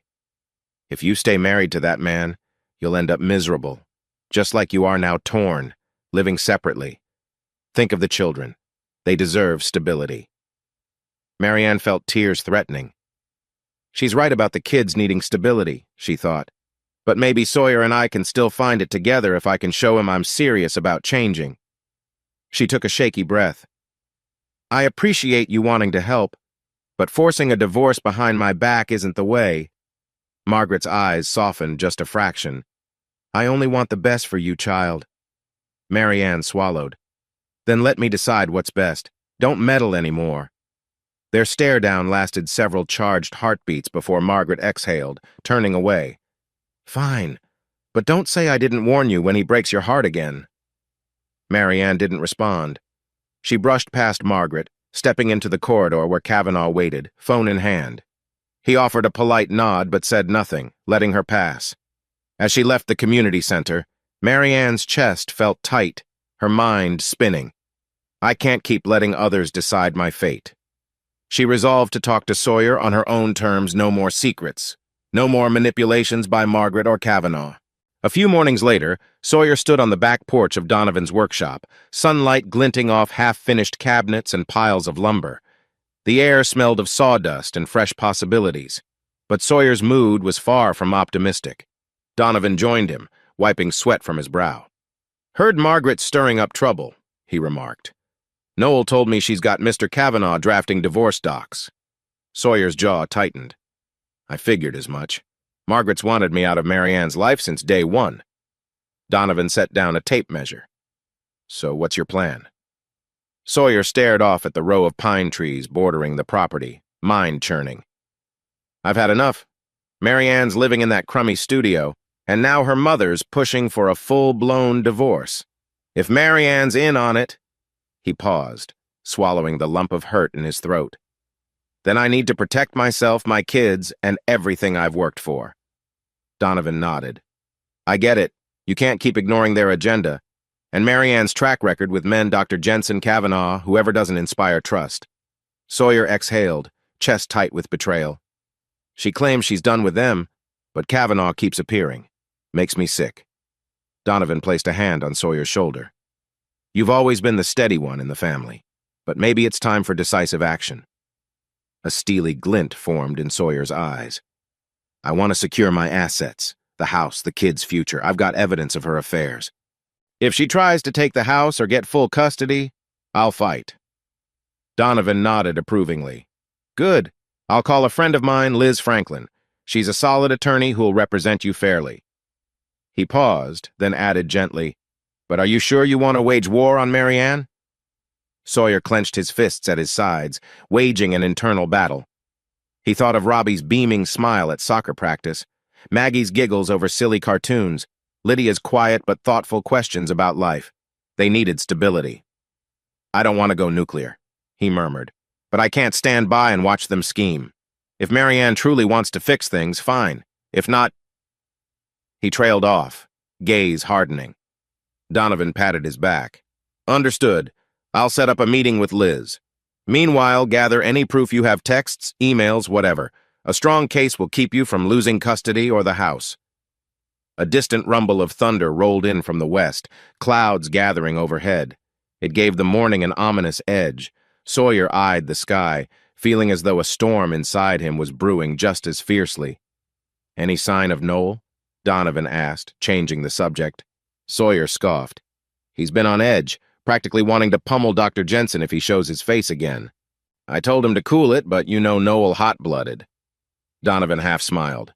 Yeah, well, we might need his fiery spirit if Margaret pushes us too far. Sawyer allowed a grim chuckle, but it faded quickly. I'm meeting with Mary Ann later to talk schedules for the kids. I'll hint at the attorney part, see how she reacts. Donovan raised an eyebrow. Think she'll run to Margaret or Kavanaugh? Sawyer shrugged, bitterness creeping in. Maybe, but if she does, that tells me all I need to know. A phone vibration pulled Sawyer's attention. He glanced at the screen, an unknown number. Something told him it might be Liz Franklin calling. Yeah? He answered curtly. Donovan watched him, saw Sawyer's expression shift from wary to determined. After a brief conversation, Sawyer hung up. All set. I'm meeting Liz tomorrow, he said quietly. Together they locked up the workshop. Lightning flashed in the distance and raindrops began to fall, tapping the tin roof overhead. As they ran to their trucks, Sawyer felt a wave of resolution wash over him. I won't let them tear my life apart without a fight. 2 weeks into the separation, Mary Ann sat alone in her cramped studio apartment, boxes half unpacked around her. Rain spattered against the single window, the streetlight outside casting long shadows. She fidgeted with her phone, scrolling through unanswered texts. A soft buzz alerted her to an incoming message from Dr. Jensen again. Her heart sank. He'd been pestering her, urging a rendezvous to talk things out. She had ignored him, determined to prove to Sawyer she wasn't backsliding. With a shaky breath, she deleted the thread without replying. Suddenly her phone rang. The caller ID showed Margaret. Mary Ann sighed, considering ignoring it, but guilt nudged her to pick up. Mom, she began. Margaret's voice was clipped. I assume you're ignoring Mr. Kavanaugh's efforts. I spoke with him and he says you've refused all his calls. Mary Ann rubbed her forehead. Because I'm not filing for divorce right now. Margaret bristled. You're throwing away your chance at a clean break. Sawyer's meeting with a lawyer. Did you know that?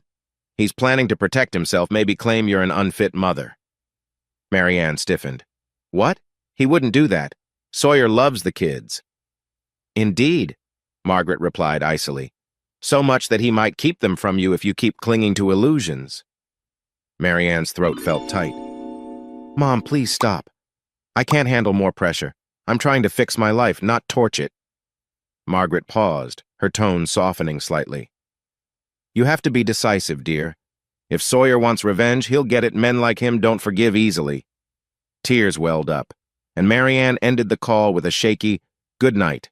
Her mind spun, weighed down by fears of losing her children, losing everything. I started this mess, but do I deserve the worst outcome? She recalled how Sawyer once held her gently when she sobbed over Harold's betrayal, how he'd cut short his workday to support her volunteer events, how he'd tried so hard to provide a stable family. I destroyed that trust. The realization churned her stomach. In a desperate move, she scrolled through her contacts to Aunt Lily's old number, long since disconnected. Aunt Lily had been her safe place once. Now, with Lily gone, she felt anchorless. A sudden knock at the door jolted her. She opened it to find Noel, dripping from the rain. The fierce scowl on his face softened when he saw her red-rimmed eyes. Mary Ann, he greeted, stepping inside. I had to see how you're doing. She waved him in, rummaging for a spare towel. I'm managing. Sawyer told you about the lawyer, right? Noel nodded, wiping water from his hair. Yeah, he's meeting Miss Franklin tomorrow. He's not messing around. Mary Ann sank onto the love seat, hugging a throw pillow. I'm terrified he's building a case to get full custody. I can't lose my kids. Noel studied her, expression guarded. He's not out to ruin you, but he's done being a doormat. You cheated on him multiple times. Don't expect him to just roll over. She swallowed hard. I know. I messed up. But I love my kids. I think I still love Sawyer, too. The admission spilled out before she could stop it. Noel's eyes flickered with a hint of empathy, though he kept a stern posture. Then prove it. Drop the other men. Stop letting Margaret steer your life. Show Sawyer you're serious. Maybe he'll consider forgiveness. A wry, tearful laugh escaped her. Easier said than done with everything that's happened, but I'm trying. Noel nodded. You better. Because if you're still playing games, Sawyer will go for the jugular. And I, for one, won't stop him. She recognized the warning in his tone. Vengeance or forgiveness? That was the question lingering in her mind. She squared her shoulders, determination flickering in her eyes. I'm done with games, Noel, I promise. He gave a short nod, heading toward the door. We'll see. Sawyer's storm is coming. Marianne, be ready to face it head-on or risk losing everything. The door clicked shut behind him, leaving Marianne in the echoing stillness of her apartment. She gazed around the bare walls, the unopened boxes, a life in limbo. It's now or never.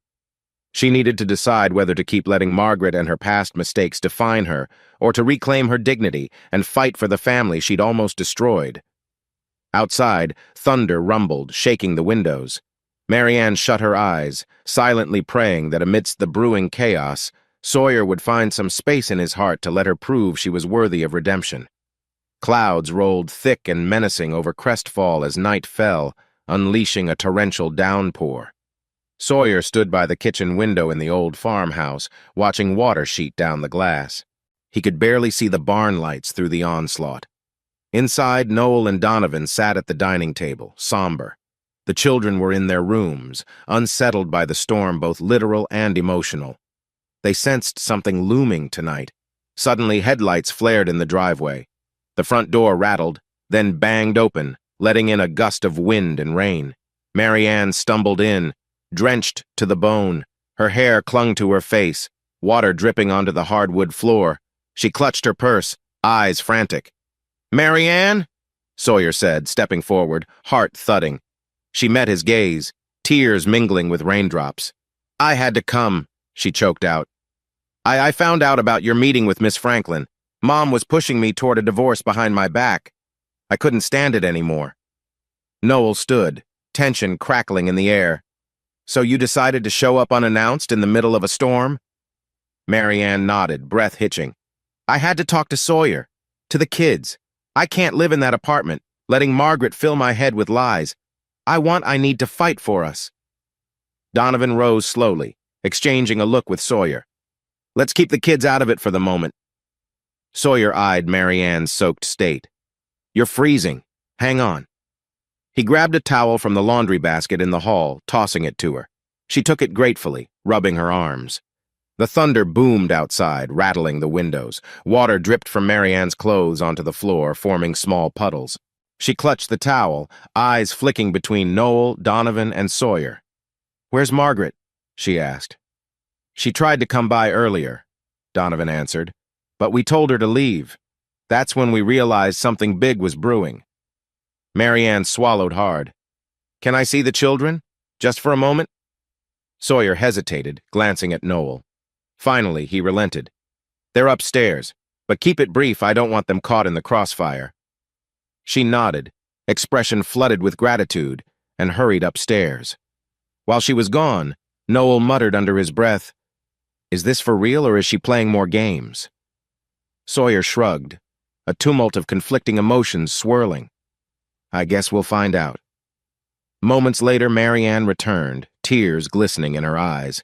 "Lydia's worried sick. Maggie and Robbie, too. They asked if I was coming home. I didn't know what to say." Sawyer rubbed his temples, the weight of everything pressing down. Now or never? "Why did you come here, really?" he asked softly. She took a shaky breath, water still dripping from her skirt. "Because I'm done letting Margaret, Kavanaugh, or Dr. Jensen control my life. If you still want me gone, I'll go. But please, hear me out first."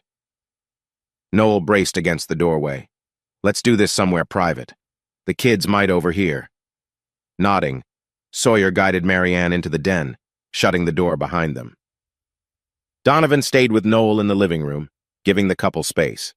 Thunder rumbled again, casting flickers of lightning through the window. Marianne clutched the towel around her shoulders. "I can't stand living in that apartment not knowing if you're filing for custody. I love our children.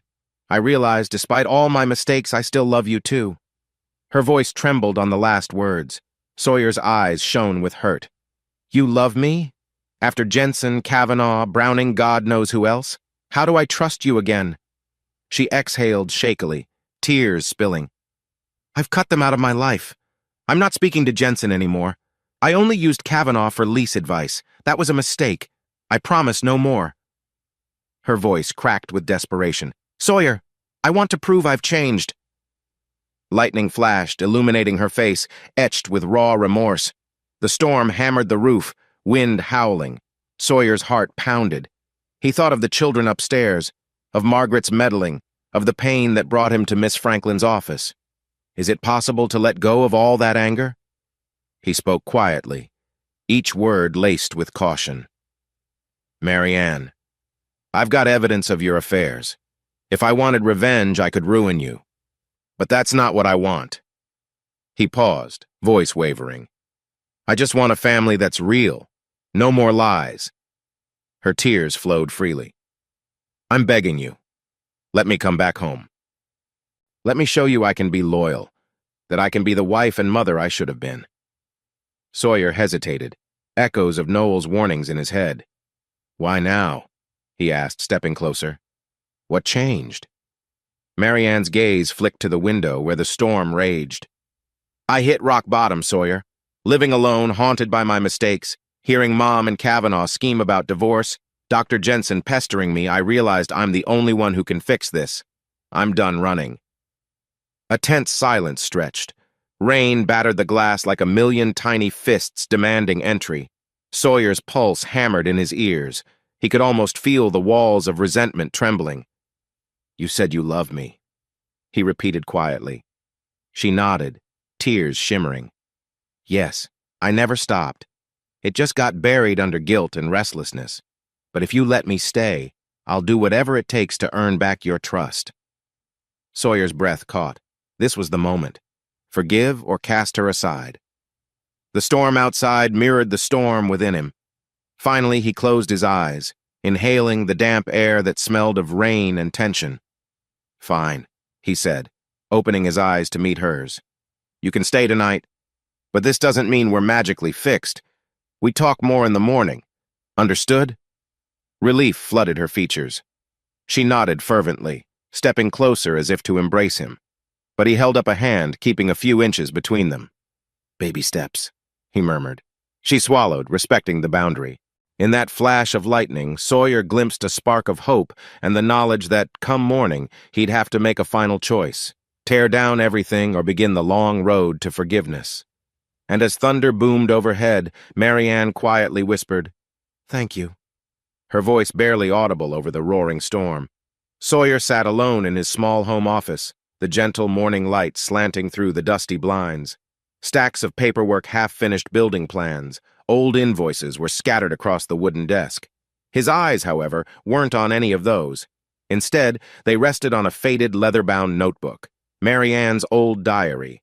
He'd found it earlier while rummaging for a toolbox, tucked away behind a row of dusty binders. He had never read it, never felt the need.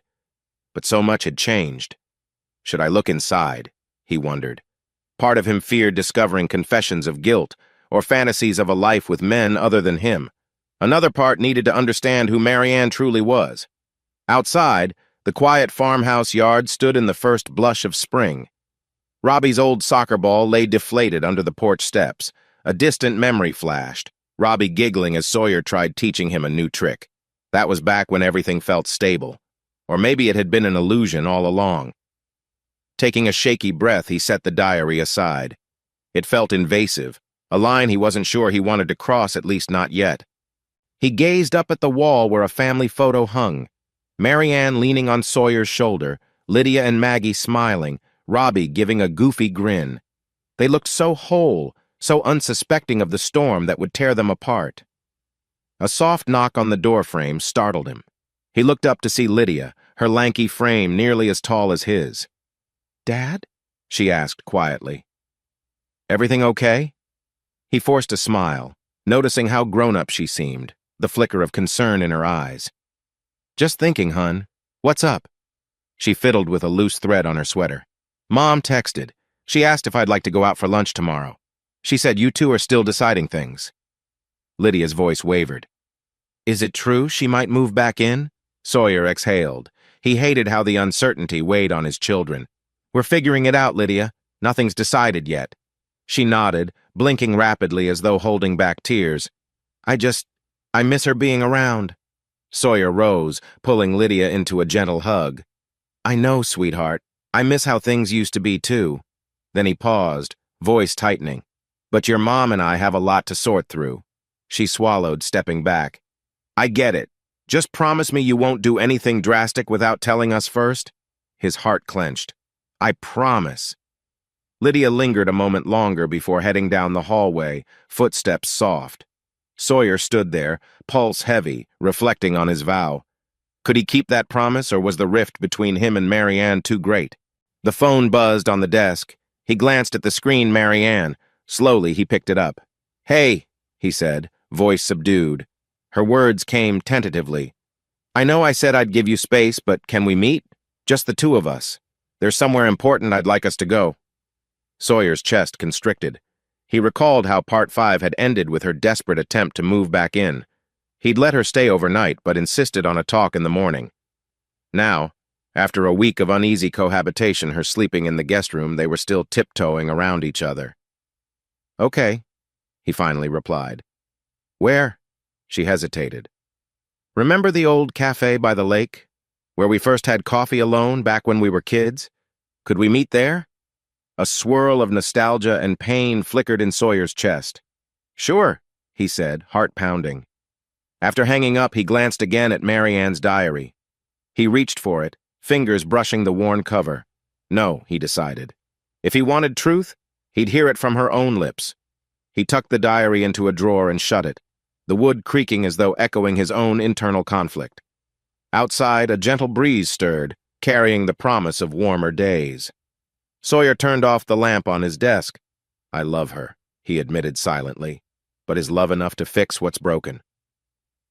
The following afternoon, Sawyer drove down the winding lakeside road.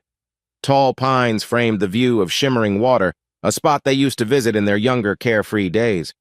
His memory flashed to a simpler time, he and Marianne skipping stones, joking about the future.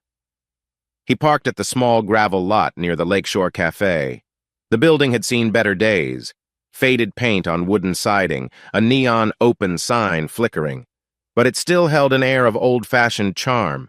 Sawyer got out, inhaling the crisp lake breeze. Feels like a lifetime ago since we were last here together. Inside, he found Marianne seated in a corner booth overlooking the water. She wore a plain white blouse and jeans, minimal makeup, looking more like the girl he first met. Her hands fidgeted around a steaming mug of tea. He slid onto the vinyl seat across from her. The cafe was nearly empty, just a lone waitress stacking cups at the counter. A faint hum of an overhead fan filled the silence. You came, Marianne said softly, relief evident in her eyes. Sawyer nodded, resting his forearms on the table. You wanted to talk, Marianne swallowed, glancing at the scenic view outside. Remember this place? She asked, voice tinged with wistfulness. We came here after the senior prom, the night you told me you could see a future with me. Sawyer's lips tightened. I remember. A lot's changed since then.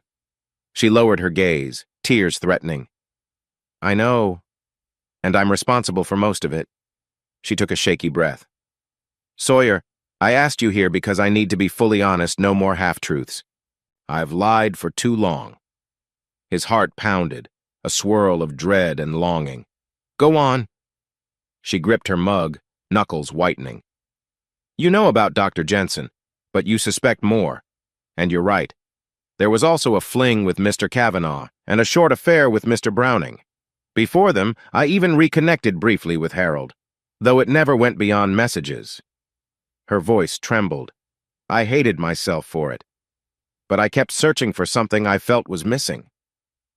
Sawyer clenched his jaw, the confirmation stinging like salt in a wound. Something missing from me? From our marriage? She shook her head. Missing from me. I was restless, always chasing excitement or validation. Part of it was my mom's voice in my ear telling me I settled, telling me I could have a better life. But I'm not blaming her. It was my own choice. Silence hovered, thick and heavy. Sawyer exhaled slowly, forcing himself not to lash out. So you lied to me. Risked our family. For cheap thrills. Tears spilled onto her cheeks. "I was stupid," she whispered. "Every time I cheated, I felt worse afterward, and then I'd bury that guilt with more lies.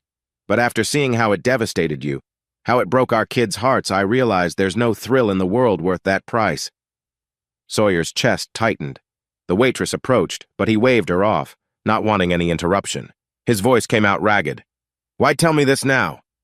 "Why not keep hiding?" Marianne sniffled, dabbing at her face with a napkin. "Because I can't stand the secrets anymore. If there's even a chance for us, it has to start with honesty. And if you can't forgive me, I understand. I'll leave. But at least you'll know everything." He stared at her for a long moment, the cafe's hum seeming to fade. Could I walk away? Or is a piece of me still tethered to her, to the life we built? Finally, he spoke quietly. "I've been so angry. I still am. You turned our home into a sham while I thought everything was fine." His throat constricted. "But I also can't deny I love you.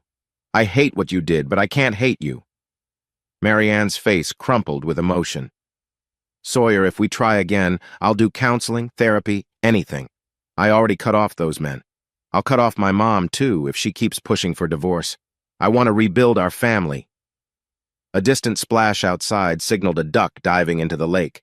The sun glimmered on the water's surface, a golden reflection that felt almost hopeful. Sawyer rubbed his temples. "You know me. I'm not a revengeful person, but trust isn't going to magically reappear." He paused. "If I say yes, if I give you a chance, it won't be easy. I might doubt you. I might get paranoid." Her lips quivered. "I'll earn it back, day by day." He nodded slowly, heart still aching. "We'll talk about next steps, therapy, boundaries. But if you cross the line again, Marianne—" He swallowed. "I won't hesitate to end it." She covered his hand with hers, tears shimmering. "I won't cross it, I swear." A moment later, she asked, hesitantly, Can I hug you?" His initial instinct was to withdraw, but a wave of longing coursed through him. He allowed her arms around his shoulders. She felt familiar heart pounding against his chest.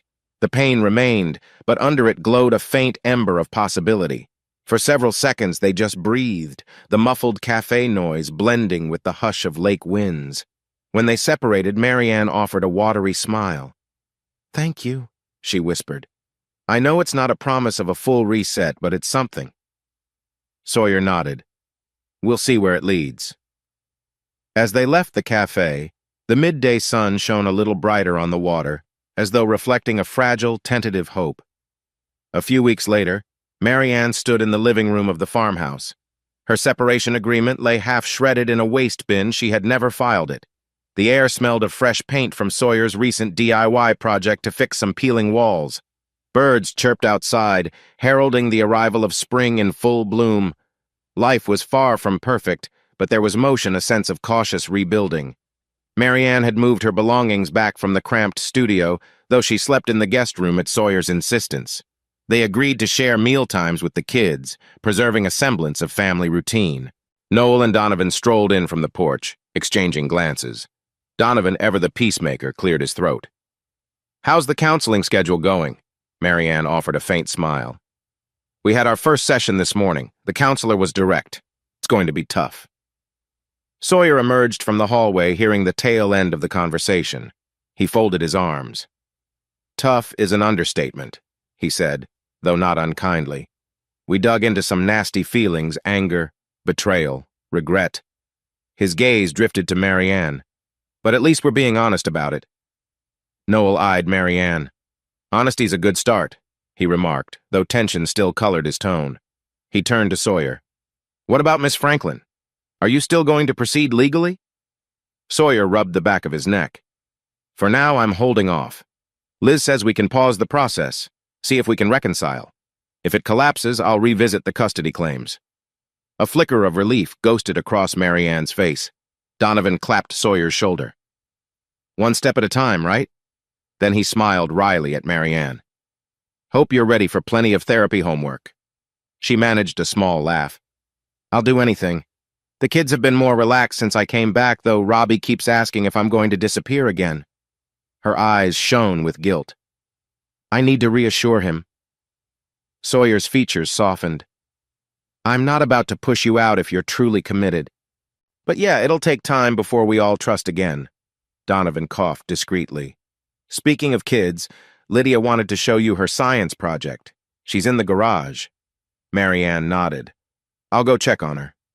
She left the living room, giving Sawyer a tentative smile.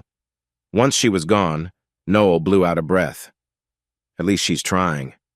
I just hope we're not setting ourselves up for more heartbreak. Sawyer exhaled, tension evident. I hope so too, but maybe I owe it to the kids and to the good parts of our marriage to try. Hard as it is.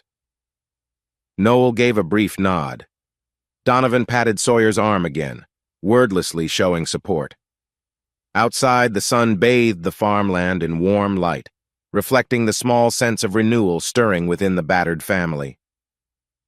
Later that evening, after dinner, Sawyer found Marianne hunched over a laptop at the dining table, researching therapy exercises.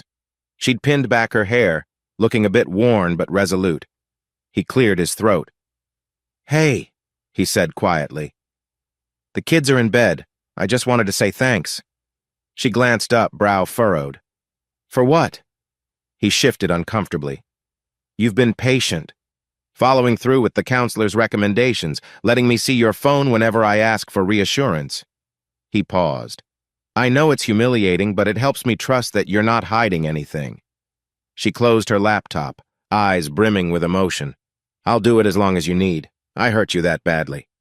Sawyer considered her carefully. He still felt a pang of wariness, but also a glimmer of gratitude. Let's keep working at it. One day, maybe I won't have to check your phone.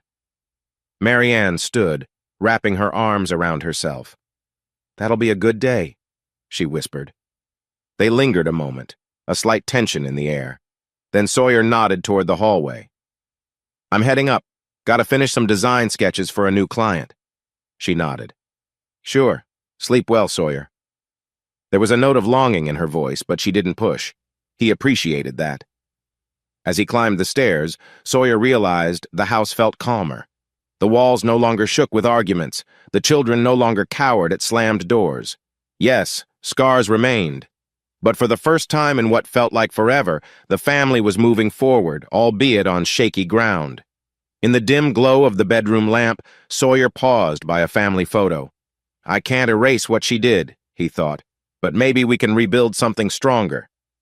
That single hope accompanied him as he switched off the light, letting darkness cradle his tentative optimism. 2 more months passed. Spring melted into early summer, and the farmland around the Hamilton property flourished in greens and wildflowers. Life in the household found a fragile rhythm, Marianne sharing morning coffee with Sawyer, still in separate bedrooms, therapy sessions twice a week, the children smiling more often. Even Noel seemed slightly less tense around Marianne. One balmy afternoon, Sawyer and Marianne sat on the front porch, listening to the cicadas hum. The counselor had suggested a renewal talk where each spouse outlined what they wanted from the marriage going forward. Marianne took a deep breath. I told Dr. Evans I'd cut ties with Margaret if she keeps pushing divorce. I meant it. She can't run my life anymore. Sawyer nodded, wiping sweat from his brow. What about Dr. Jensen or the others? She gave a shaky laugh. They're gone. Blocked all numbers, changed my email. I have zero interest in repeating my past mistakes. She bit her lip. Is that enough for you to truly trust me again? He gazed across the field where Robbie and Maggie played tag, Lydia supervising. Not yet, he admitted. But I see how hard you're trying. I want to believe it's real. Marianne's eyes shone with hope. I'll keep proving it, every day. He turned to her, reaching out to hold her hand. The warmth of her palm felt both familiar and new. All right, he said quietly. I'm tired of living in suspicion. Let's move forward, with therapy, with honest communication, everything. Let's do what's best for the kids and for us if it works out. Marianne's throat tightened. So we're staying married.